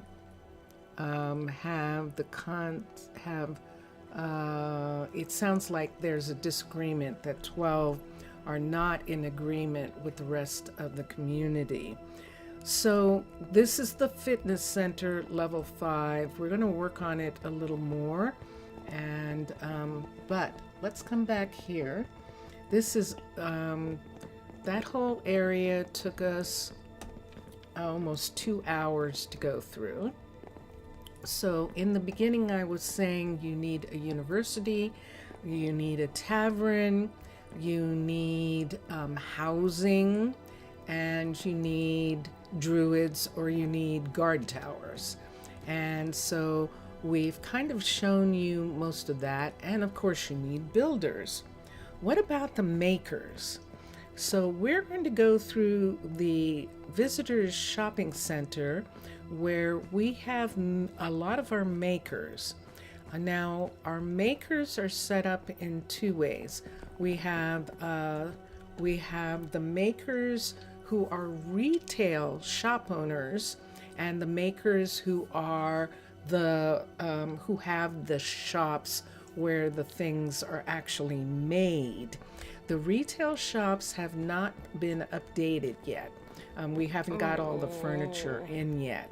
So let's see what Mr. Villager is saying for a moment while we stand in the decoration that we have underwater. We have these botanical corridors that help the druids feel at home in these areas. So we're going to sit right here for a moment and just look. I'm going to sit on this and just look out here for a second while I read what Mr. Villager is saying. He's saying that the people have already come to his tent. They wanted him to train them how to use improvised spears, but you bet they saw your axe and they gave up when you turned them down, and you swear you saw one of them pulling a knife. So he is in survival, and so he is dealing with survival, a survival city. And there is a lot of things going on that we don't have here. And I don't mind it as a storytelling for the city. There are a lot of things that have changed in their cities because of their association with us. And I like that. So, okay, so we had been sitting down, but now we're getting up. We have this little area here. They can sit and put their feet on the grass, which we love. And then this is this little center for them. I'm going to go upstairs to the restaurant first in this center. This is a visitors shopping center. And Mr. Villager is saying, we gathered tonight and we decided to send only them to receive the supplies, and that is fine. So we sent the submarine with supplies to Mr. Villager's area of Minecraft. to his area of the continent, and they were dropping off food and things for Mr. Villager's village. So we sent them, and that is what he's talking about.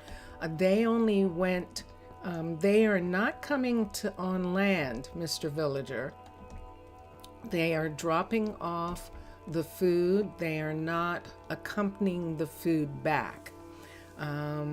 We are not going to be in a situation that we've been in before with Mr. Villager's village, where they can and have had a hostile reaction.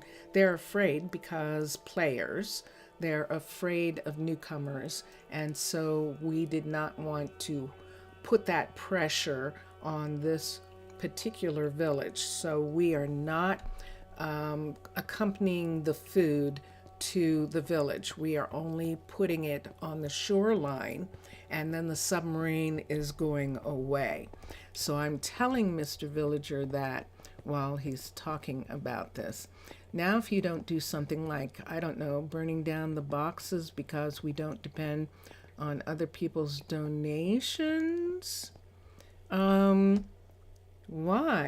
Why would you do that? Why don't you just put it away?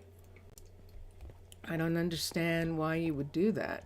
Why don't you keep it? And if no one's going to accept it, we will stay and we will wait and see. We would rather, Mr. Villager, that if your people are not going to accept it, that you give it back to us and we can take it to another village that will accept our help. So you asked for help for them, and if they don't want to accept it, we're not going to leave it for them to destroy. We're going to take it someplace else. So consider that, keep that in mind. And we are upstairs in Aquatica connector.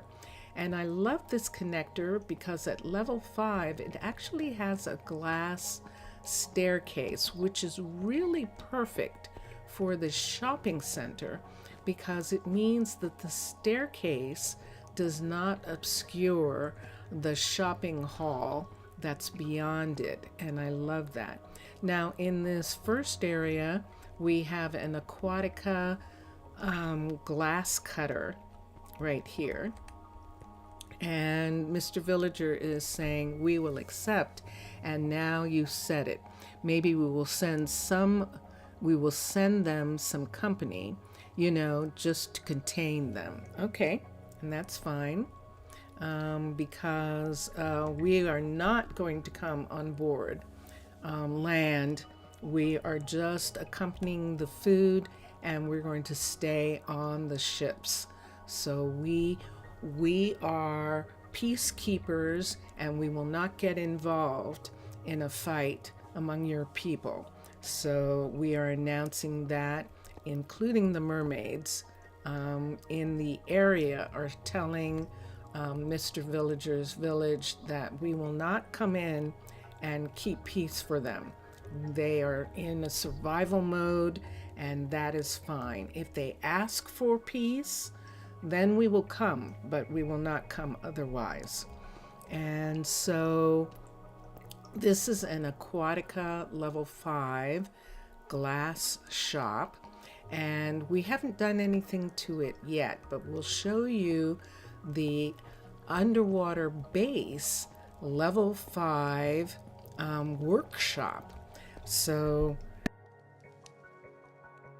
this is the glass workshop for underwater base level 5, and we have one of each. So we have one Aquatica for them to work, for them to retail shop out of, and then we have the Aquatica, the underwater base style as one they're using. Now, some of the buildings are leaking because of a change in panels and in the way Domum is with the new Neo Minecraft 21, and so we do have some leakage and I just haven't gotten to it yet, but we'll stop that from leaking at some point. You will accept? Okay. And now if they do something, Mr. Villager is saying, he thinks that they will know what to do then, and that will be good. Okay, hold on. Also means that both Mr. Villager as their ambassador and my people and the people of this city-state here have learned from the history books with Mr. Villager's village, and we're not going to make the mistakes that we've made in the past, which if you look at my previous city-states, you will see some of the things that we didn't know about, and we learned the hard way, and that's just fine. I have no regrets about doing that. And so, but we know those things now, and we're not going to have that happen. So here we are in the glass shop, and this glass shop, they walk their materials down to here. We have some apartment buildings that are associated with this area so that the people who work in the shopping center can actually live close to where they work. And we'll put this here. And yes, we are forged differently, and I agree, Mr. Villager, and that is not, I'm perfectly happy, and I have loved our relationship as ambassadors, and loved seeing you manage your survival situation. So that is not a complaint. That is not something that I'm upset about, and I think you know that we have loved having the relationship. And Jelly Bean, from time to time, will share about her city-states as well. She's doing Minecolonies, but she hasn't got to the Minecolony place yet. Have you, Jelly Bean? You're just working on your villagers so far. She has villages too. And I think she is saving a village that was turned into a zombie village. And she was bringing them back from that disease. And so that's some of the things that go on in the chat when we're doing our city. And let me, so we're right here in the beginning. We were going upstairs to the restaurant that we have for the visitors, and I think we'll do this. Hold on for a second. Probably you're wondering or not whether they would send someone to get get important resources they don't trust. Well, no, I get it. I get what happens in your world. I completely do. And he's going to talk some more about it in just a moment. Yes, and Jelly Bean confirms that she is not yet to the stage of doing a city-state, Minecolonies city-state, but she is rebuilding their village. And you asked if they would forge a treaty, and then you could find a colony and trade supplies. Excellent ambassador that she is. And so those are two stories that are going on at the same time as my village. This is an Aquatica level 5 restaurant in the shopping center, the visitors shopping center. And this level 5 restaurant has been modified. Remember that thing I told you about the Mubian having a bakery on the other side of this restaurant? Well, we don't have that bakery here either. Instead, we have a cavern style level 5 bakery that has been attached to this Aquatica restaurant when it was a level 5. Now, I do the attaching after the building's a level 5. Otherwise, when you go to upgrade, all your work disappears. So keep that in mind if you're thinking about trying some of these things. You have to wait till it's a level 5 in order to modify. So this is a heavily modified level 5 cavern style bakery. As you can see, it has counters and cabinets and sinks, as well as the ovens that you must have in the bakery. And there's something strange about this building, but it is a level 5 with only 4 bakeries things. That's interesting. I didn't notice that before, that there are only 4 of them in the bakery. A bakery doesn't have to have any, but most of them have at least 2 or 3. So because they do bake, so they do have to have some of those. You must say this redesign is pretty interesting. Thank you. What we did was Lady Shatana, who designed Cavern Style, actually has tables and chairs in this area of her building. But because it's a bakery, they won't sit in those tables and chairs. So what we did was we used the tag tool, and we're going to go and get it right now. We used this tag tool right here, and we, let me show you what happens. We can click on the hut block, which is right here, shift click on it, and it will show us all the sitting tags.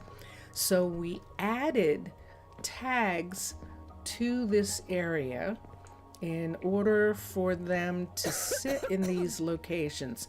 See, we have someone sitting in the takeout area. We have some people sitting in the fast food area right here. We have some people sitting there. And is she stuck? Is Messiah? Wait, that's not a she. That's Messiah.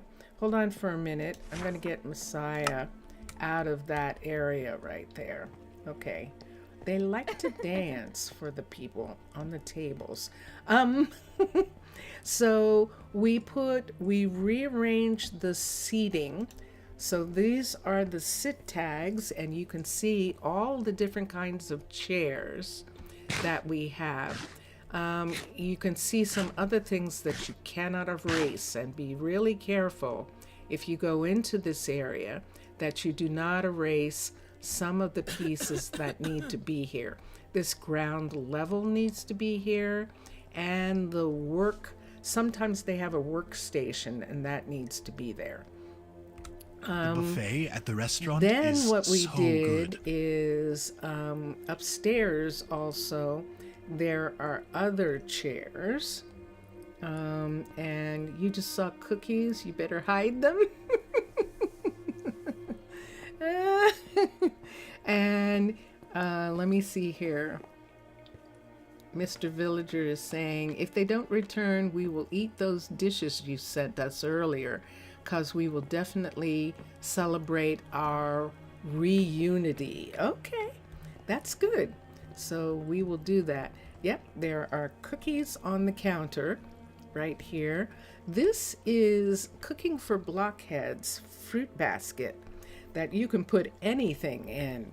And so we are using the basket to hold pastries, and it looks really good when you put pastries and things in that fruit basket.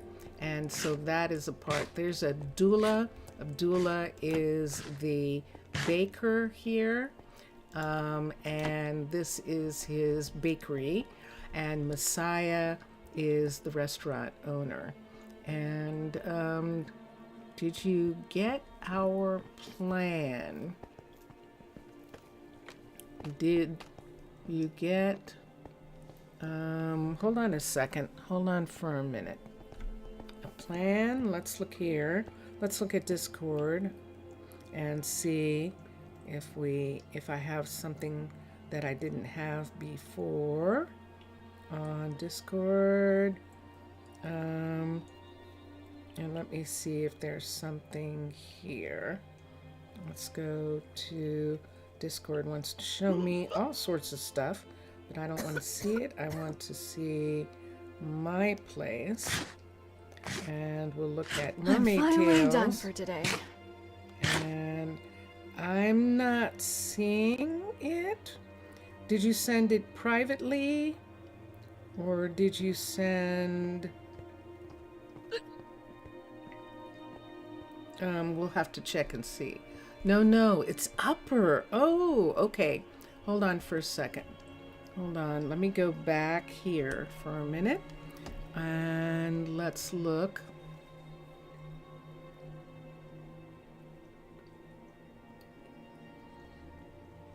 Yes, that you were sending the ones who want to. The Bohemians, you're sending them to get the food, but you're also sending some people with them to make sure that the food gets back to you. And the rest of them, if they don't want to come back, yes, I did read that and I did see that part of your plan. I definitely did. And so, yeah, so that's what's going to happen there, right before the and trade supplies, right? That, yeah.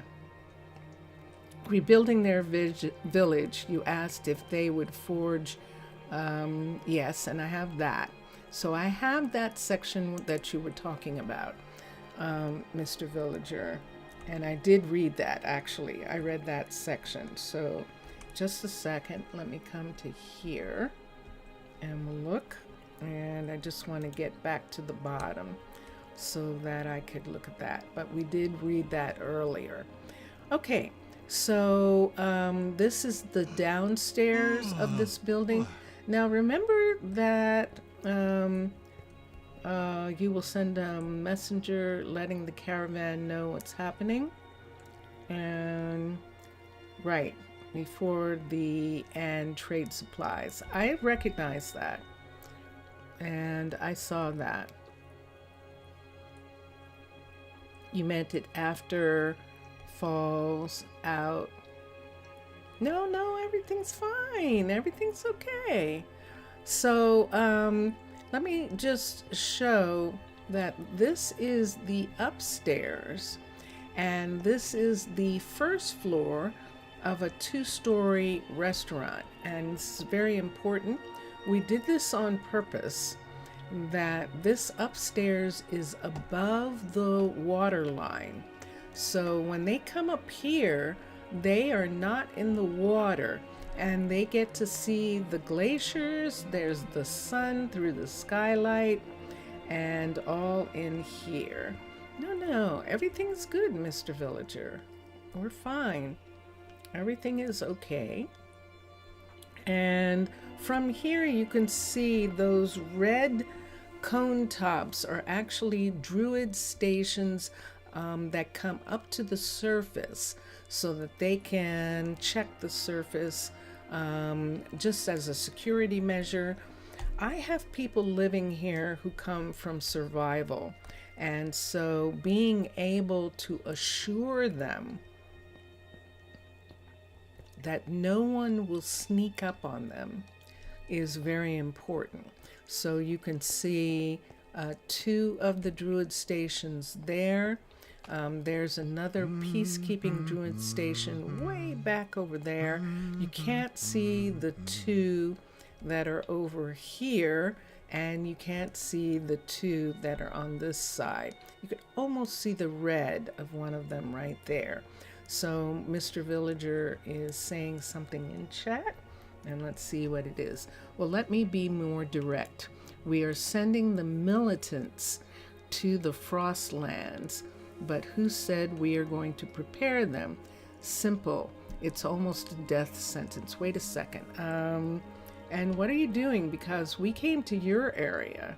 It's better you call them back before they do it. That's correct. That's why we sent a submarine to your area, Mr. Villager, with the food. And you just have to come to your ocean, wherever your ocean is, and meet the submarine to get the food.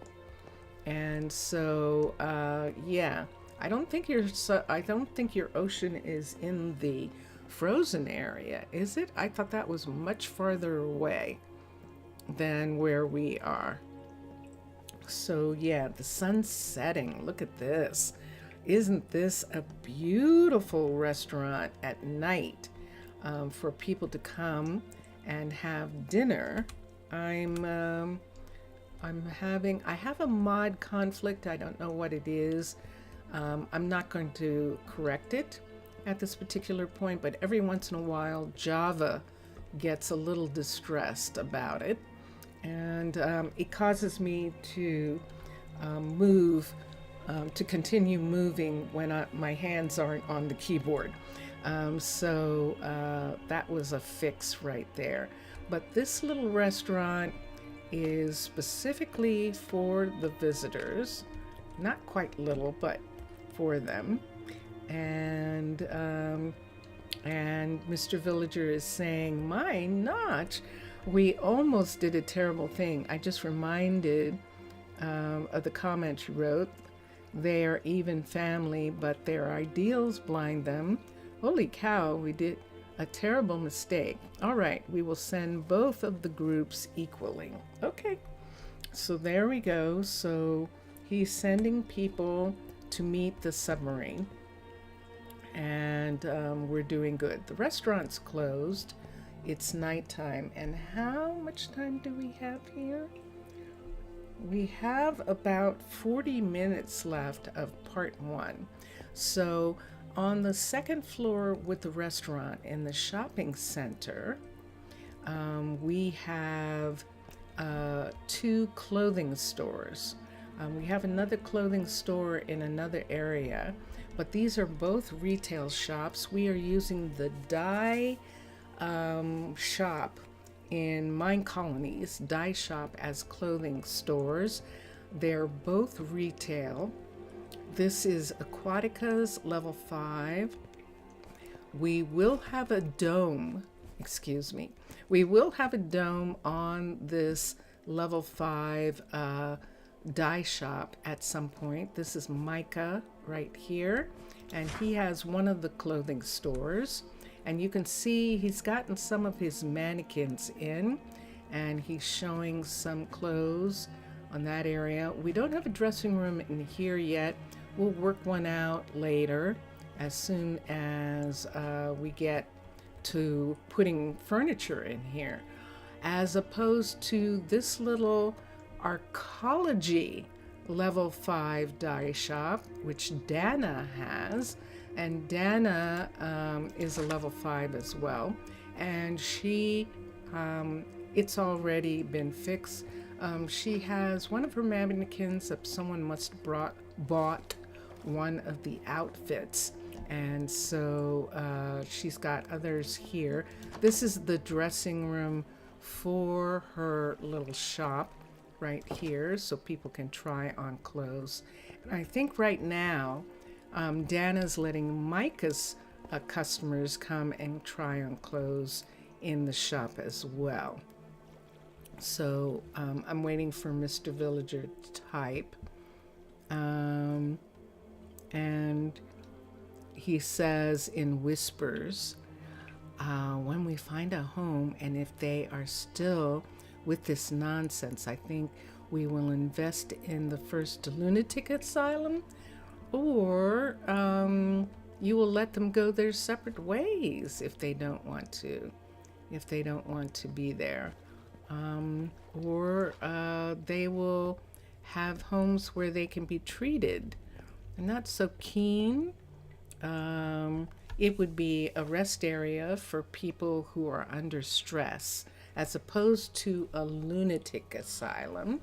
The mermaids would say and if you're having an asylum for it, it's for them to rest and for them to recuperate from the stress that they've been under.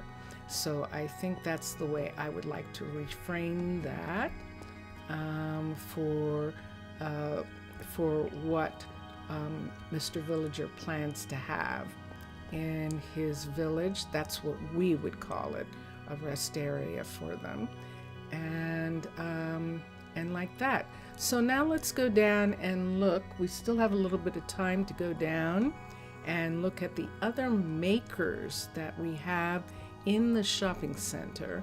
I think that's all we're going to get to today.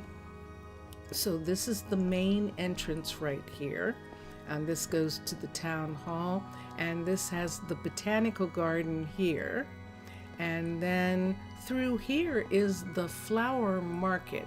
We go past the mural. Remember the mural hall where the tavern is connected to the shopping center, and we can come in here, and I think it's nighttime. What time? It's after midnight, so the shopping center is closed. This is Oakley right here, and Oakley is our main flower shop owner. Oakley has a double, this is Aquatica's 2-story flower shop, and upstairs she has more places where she grows things. We wanted Oakley to have a flower market, so we added cavern style plantation. This is the alternate plantation style, level 5 of cavern, Lady Shatana's cavern style. We added it to one end of this hall. Now, when I add things that are supposed to be made on the surface, if they don't have, if they can't be closed in properly, I put them in myself. I don't let them build these because they're not made to be built underwater. And so what I do is I build them, and then we close them in, make sure they're airtight, and then we open them up for them to use. So yes, it's pretty in here. And so this is the plantation that we added because it just looks so pretty, and it just looks like a continuation of the flower market. Now, one of the things that we did to incorporate it into this area is on these back walls here, they have some mural pieces, and we had fun putting those pieces in. So where's the plantation that keeps this plantation owner, Zora, satisfied? It's upstairs on the second floor of this flower shop. So up here we have the flower shop. We're not going to be able to put the dome here. If you can see, this area is partially under glaciers, and so we will not have a dome top for this, which is kind of sad because this is a flower place. But I may reconsider. We may look at it later and see if we can. However, right here is a plantation field. Now, Minecolonies calls these plantations, as you can imagine. I don't necessarily like that word. It has a lot of history in the United States, and so I call them sugar farms or sea farms. But in Minecolonies, they are called plantations. They don't have that association that we have. So this is a sea farm right here. This is a plantation field, and we are growing sea pickles and seagrass. And this satisfies the plantation worker so that she has something to do, Zora, in this area. And so that is her field up there. And I just loved the way this plantation looked, this sugar farm looks. And we have a second one in another area for the cocoa farms. But right here, this is a part of the shopping center. Now, this entrance is where we went off to the glass shop. And this is where the glass shop is. This is the glass workshop right here. And this is one of the apartments. You can see people coming down and going to work from the apartments that are here. Will we have time? We might. So we'll look. We have other makers who are down this hall, but we're going to concentrate on the ones that are in the shopping center today. So from the flower shop, we can either go to this hallway here or to this hallway. This is an underwater base connector, and it is meant to connect 4 different areas together. So we have 4 things going on here. This is the flower shop we just came out of. You saw Zora coming down from the sea farm that she has. This is the mystic site right over here, so visitors can come to this area and go to the mystic site. The mystic site is just brand new, level 5, so there is some leaking in this area that we haven't taken care of yet. We have apartments for people who work in this area off in this direction right here, but we'll look at them towards the end. And this goes to the Fletchers right here, and this goes to the mechanics right here. We're going to go to the Fletchers first, and this is the Fletchery shop. Now, when I put in this Aquatica Fletcher shop, I put it too close to the aquatic underwater base glass shop. And so what happened is, let me go out and I'll just show you for a minute something that you have to be careful about. And so I'm going to show, this is an airlock right here, and we can go out right here. This is where deliveries come from the warehouse. Our little submarines come here and deliver. So if you can see this corner right here, you can see these buildings have kind of rounded off corners. Now, when I was putting these buildings here, I saw these rounded off corners and went, oh, good, they can both be here together. But what I forgot about is that Minecolonies doesn't have any circles. So when you build these, and let me get a builder's tool for a second, I'm going to put this tag tool away and bring this builder tool down. I don't know whether it will come on, but we'll see if it will. This is a square right here, and this is a square.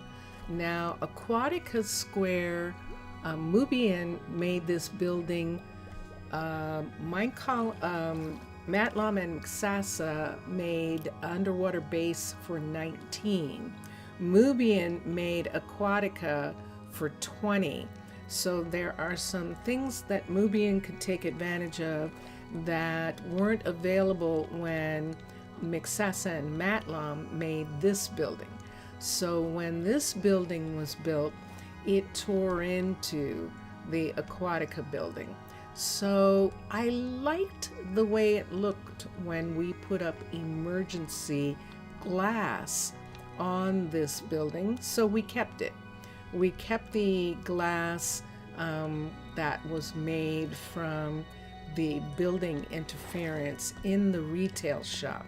Now that's the only change that we made.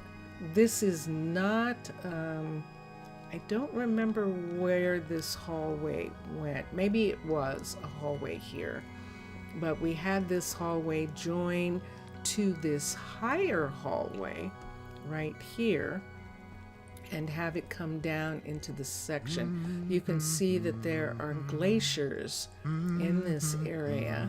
This is Sebastian. Sebastian is first Fletcher, and his apprentice Case is working in the workshop. This is the workshop, which is a level 5 underwater base Fletcher shop. So we've got two different, this is not a level 5. We missed this. Ooh, we're gonna have to look and see what builder is available to bring this underwater base building up to level 5. Ooh, are we gonna have a trouble here? I thought this was a level 5. This place, this hallway here is beyond the build. I'm almost positive. And this hallway here should be beyond the build as well.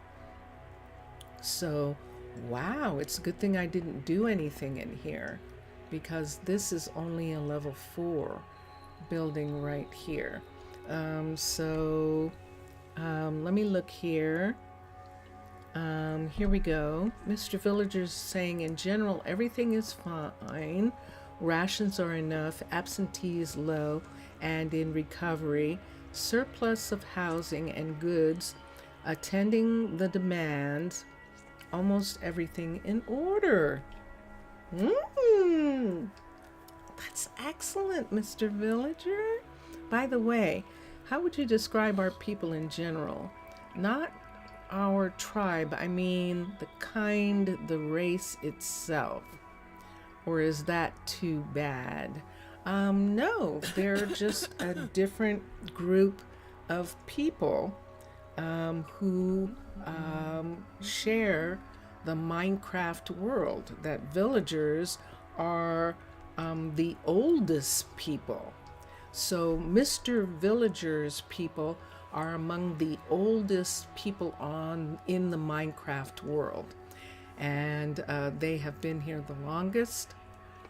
And there are other people from different other mods that have been here for a shorter time, including the Minecolonies people, who've been here, I think, since 7 or something. Since 7 or 8 Minecolonies people have been here. But villagers have been here before 7. And so that is some of the people who live here. So, for instance, there are still people who play Lord of the Rings, and the people who live in the Lord of the Rings mod Thunderbolts and are lightning, different. very, very frightening. Oh yeah, it's raining? Is that what you're saying? He's singing. Case is singing it's raining today. So he is singing about the rain. So that is how I would describe Mr. Villager's people, that they are the first peoples of Minecraft, the villagers. And yes, and there are some wonderful movies now, fan movies that have been made on YouTube about villagers. I think I looked at some of them. They might be connected to my history, and then and things like that. There are people, who still connect to the old school bulletin boards. Exactly. And Mr. Villager is saying, glad you recognize it. Colonists and us are almost the same years old, of course, and we are the first, and his people are the originals. And absolutely, without a doubt, that is who they are. Let me see how much time I have. Oh, good. We still have time. Yay. Bless you, Sebastian. Do you need to go and see Dr. Laura, or are you okay? He's not talking to me, so he's fine. So we just looked at the Fletcher and discovered that the Fletcher is not fully up to the level 5, so we will take care of that. Right now, Case is working. What is Case working on? Let's go find out what Case is working on, because if he's not working on anything, should I do it this way? Let me do it this way. I have a tendency to be old school sometimes and want to walk around everywhere, but just for this minute, I'm going to come here. Let's come to here and let's find Case. We're going to find Case. There he is. And we're going to look and see if it says that he's working on something. He is not. If he was working on something, it would show resources here. So since he's not, we are going to assign Case to upgrade this to a level 5. So the build options, the builder is Case. Notice how many we have. We have 8 builders. And he's going to upgrade this building. Dun, dun, dun, dun. Wow, I lost track. I thought I had upgraded this. So see what time it is now on the clock. The clock is saying it is 7:30. So the mall is closed. The shopping center is closed. And let me look at something for a second here that Mr. Villager is saying in chat. Glad we now have a better light. But what still reminds me of our biggest issues is things around like servitude and villages being so isolated most of the times. Maybe one day we'll be seen better, is what you're saying, in a better light. May our camp become a city, and may it be a home for everyone. That'll be fun. I can't wait. I hear thunder and lightning. Very, very frightening. Underwater, it's not so bad, so we don't really have to worry about it, except that it can be really loud. But it's nighttime, and sure enough, for the sake of coal, Jellybean's companion, we're going to go sleep so that the thunder goes away. It's 9 o'clock at night, and so we can still come to one of the Druid centers. This one is the closest in the university area. The gods heard you. He's fine? Okay, good. I just don't want him to be afraid of the thunder and lightning. Let's go to sleep. All the citizens were tucked into bed too. Cole is sleeping to the world on your bed. Oh, good. I'm glad. So let's come here, and there we go. Now we're going to go back to where we were. And we see Khalil going to his restaurant. He was the one taking off his hat for a minute. You just received a rock image from Pinterest. Ah, yeah. And Jellybean saying he owns the bed during the day. Sweet Cole. So we're going back now to here. We missed an opportunity because we were doing that to go to see something in the mechanic shop. We might be able to come back to it. We have about 20 minutes left of this 3-hour stream. And my Vincentius Primus and I, when we watch really long streams, we actually break them up sometimes because we watch while we're eating.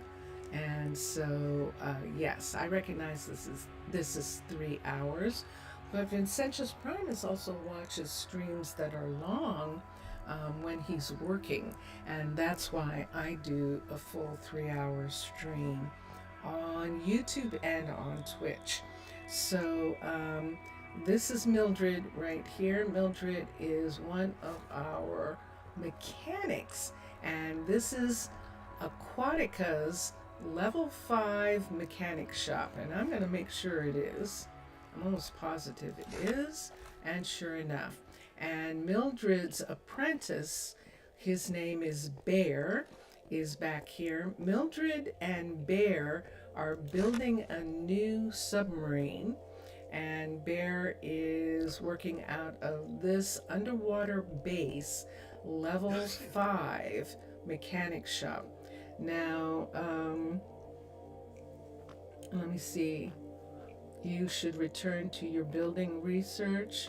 Okay, bye for now, Mr. Villager. Mr. Villager's going back to looking at what's going on in his place. In the meantime, right here, this has not been modified by me. This is the way it would look if you built it. Now, I know some of you might have seen the tour that I did on Twitch. This is a little bit more of an expanded tour than the Twitch one. I only had 2 hours on the Twitch tour, and I have much more time on the YouTube. We can stretch it into tour day 1 and tour day 2. So I'm not hurrying through it as I was before. However, I cannot open this area right here because Bear is here, and this opens up so that this submarine, when it's finished, could be dropped down into the water underneath. And the interesting thing is, even though there's no create, and even though there's none of those kind of mechanical things, I don't have any of those in my pack. Mixasa and Matlum built it into the build that this opens up, and you can see the water underneath. And we might get a chance to open it up when they all go to bed, when this area closes down. This is supposed to be a door here, but we don't have anything going out. You can see the submarine bay out the window a little bit, and so this is the whole area. Now, Bear has an office, and the ladder for it is over here, and he can go up to this office, which I just love because it allows him to look over top of the area. So see, he can actually see the full submarine from this location. And remember that thing that I said, that some of the things have changed. I don't want to let water in here, so I have to make sure that I actually have the flag, and I'm not sure about that. I can't remove this unless, there I do. Okay, and so we might have to fix some of this leakage later. This is a work in progress, and we still have some areas where the modifications done in Minecolonies, the updating of Minecolonies, which, by the way, this is Neo 21.1, and we're working on the latest update. of Minecolonies. So let's come down here. We're going to go through and go back into the shopping center. And when everyone goes home, we'll continue. So we saw that this is all the shopping center. That's the end of it. We have mechanics shop here. We have a Fletcher shop. We have the Mystic area. We have a glass shop and upstairs. We have 2 clothing stores and a restaurant. We have a flower shop, 2 flower shops in this area. And then the botanical in the front. We're going to show you some of the housing that is attached in this area here. And we have, let's look here. We have 2 buildings. This is 2 of 3 of the housing that is in this area. These are urban birch, level 5 apartment buildings that have been modified to be in this underwater base. And these urban birch apartment buildings have been modified to be in the glacier. That's why this one doesn't have any, there are no windows on this side of the urban birch building because this is a glacier right here. And you can see right here, there are no windows here. The glacier is on this side. But the original windows are here. And we haven't done too much here with this one. We have 2 of these buildings, and you might recognize the underwater base style.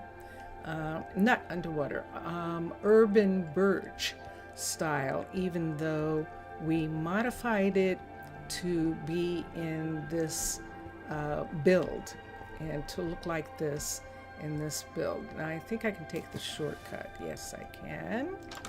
But here we can see that these apartments, so because we have 2 buildings together, we've got something interesting going on.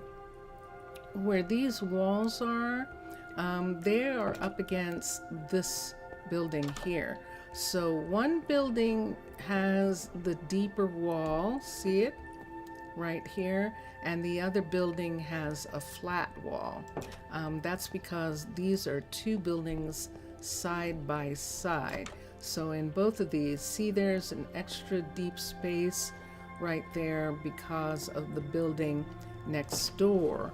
We did that on both sides. So we're this is still a work in progress.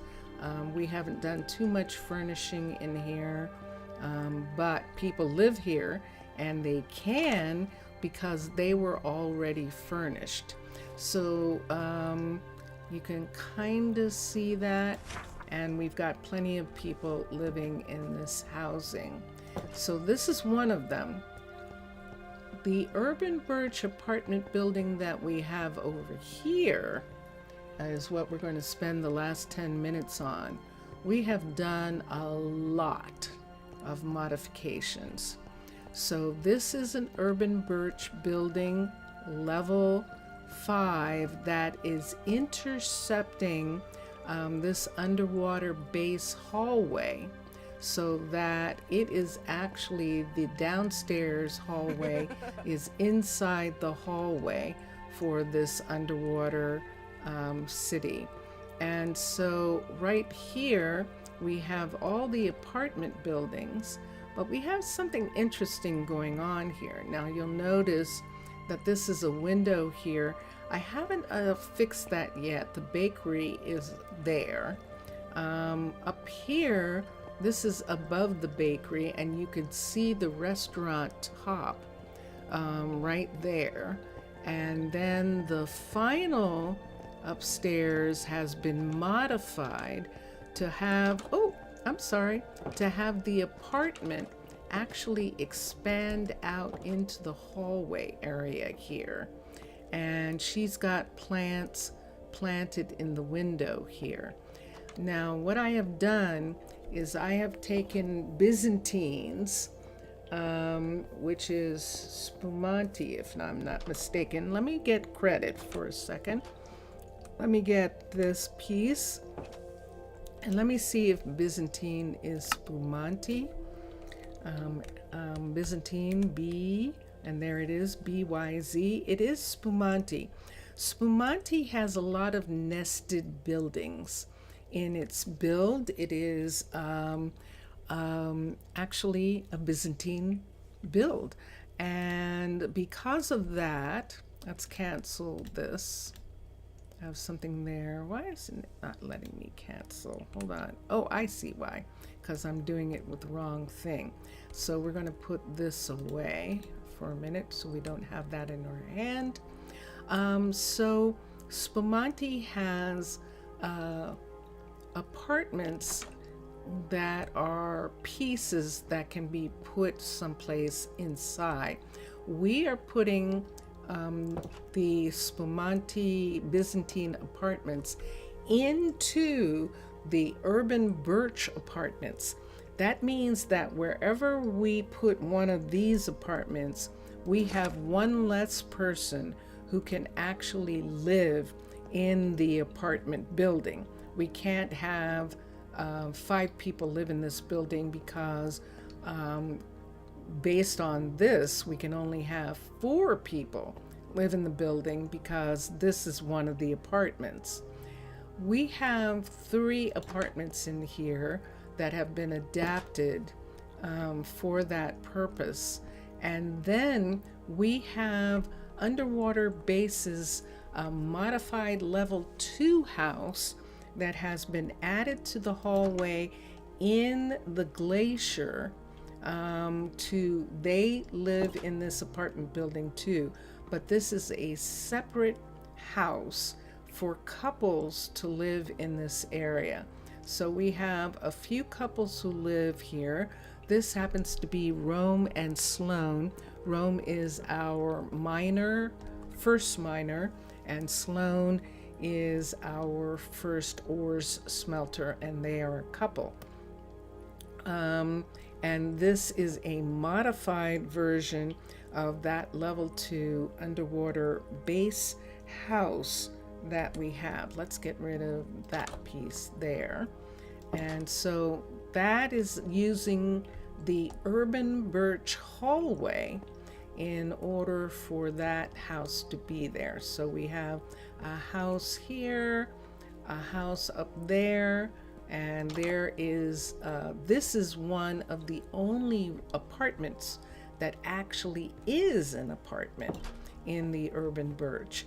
Down here, we have a second house right here. You see that there is a king-size bed in here and a table in here. And so this is one of the Byzantine 5s that we have in this apartment, this urban birch apartment. And then over here, outside of the building, we have connected to this hallway a second house that looks like the one upstairs. We have couples living here, and I can't see their names right now, but I can look on the table. This is a couple that have a big family. So they've been given, this is Nancy and Dax, and they have a lot of kids. And so because they do, they wanted to have a place where the kids could come and have holiday meals. They didn't want the kids sleeping with them. They like having their little apartment here, but they did want to be able to have holiday celebrations with them.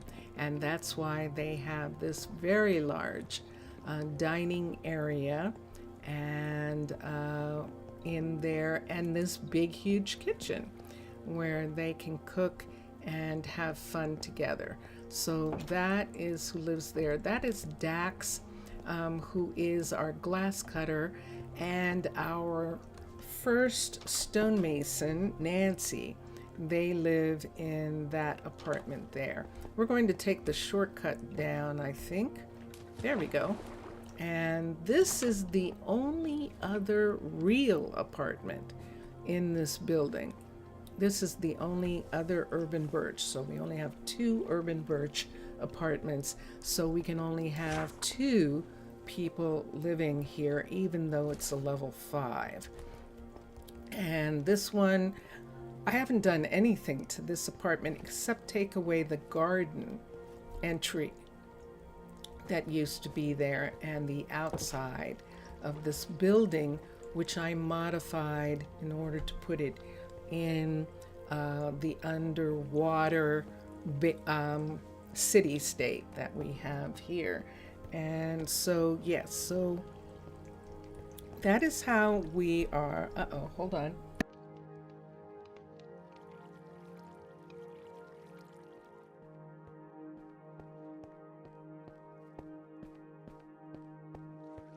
I only have 4 minutes left. I'm gonna make it. That is how we are housing a lot of the people who work in this area. There's a little aquarium here. This is a heated garden for these pieces. It's too cold outside for those to be growing outside. You notice there isn't anything growing outside. We do have some lichen that has kind of adapted because the buildings are warm, and so the lichen kind of is okay there, but nothing else can grow here. And so all these corals are in little warmed aquariums. You can see those heat lamps there, and that allows them to see underwater life, even though they're living in the glacial seas. These are glacial seas here. So the next time we come back, which is tomorrow, we're going to continue this tour. We have only seen 2 of the 4 areas. Actually, there's like 5, 6 areas altogether. And we will continue tomorrow on my next stream. So I hope you enjoyed that. Let me come here. Like I said, I am doing a special tour so that I can put it up on Minecolonies Discord. I have permission to say that I am streaming on YouTube on the Minecolonies team Discord. If you want more information about Minecolonies team, you can go to their Discord, their minecolonies.com, or Minecolonies on Forge, CurseForge, or Minecolonies on Twitch, where the Minecolonies team actually streams their game on Twitch. So you can get a lot more information, and you can see other people playing in survival, including the developers. The music that you are listening to during this is Drone Hands. Drone Hands is a Twitch, YouTube streamer, and he and videographer and musician. So he is available on bandcamp.com, and he's available on some others, but we won't talk about it in this particular one. I promised that I would only talk about Minecolonies things. But he's doing the music, and now we will hear Vincentius Primus taking us out. Mr. Villager, I think Mr. Villager left. I should have said goodbye, but thank you, Mr. Villager, for being in chat. It's always exciting when you're here. Mr. Villager has been a really cool friend and has contributed a lot to my streams. And so I enjoy when he's here. And Jelly Bean is also a very wonderful friend, and I enjoy the contributions that she has made to my streams, and you can see those when you look at the past streams on YouTube.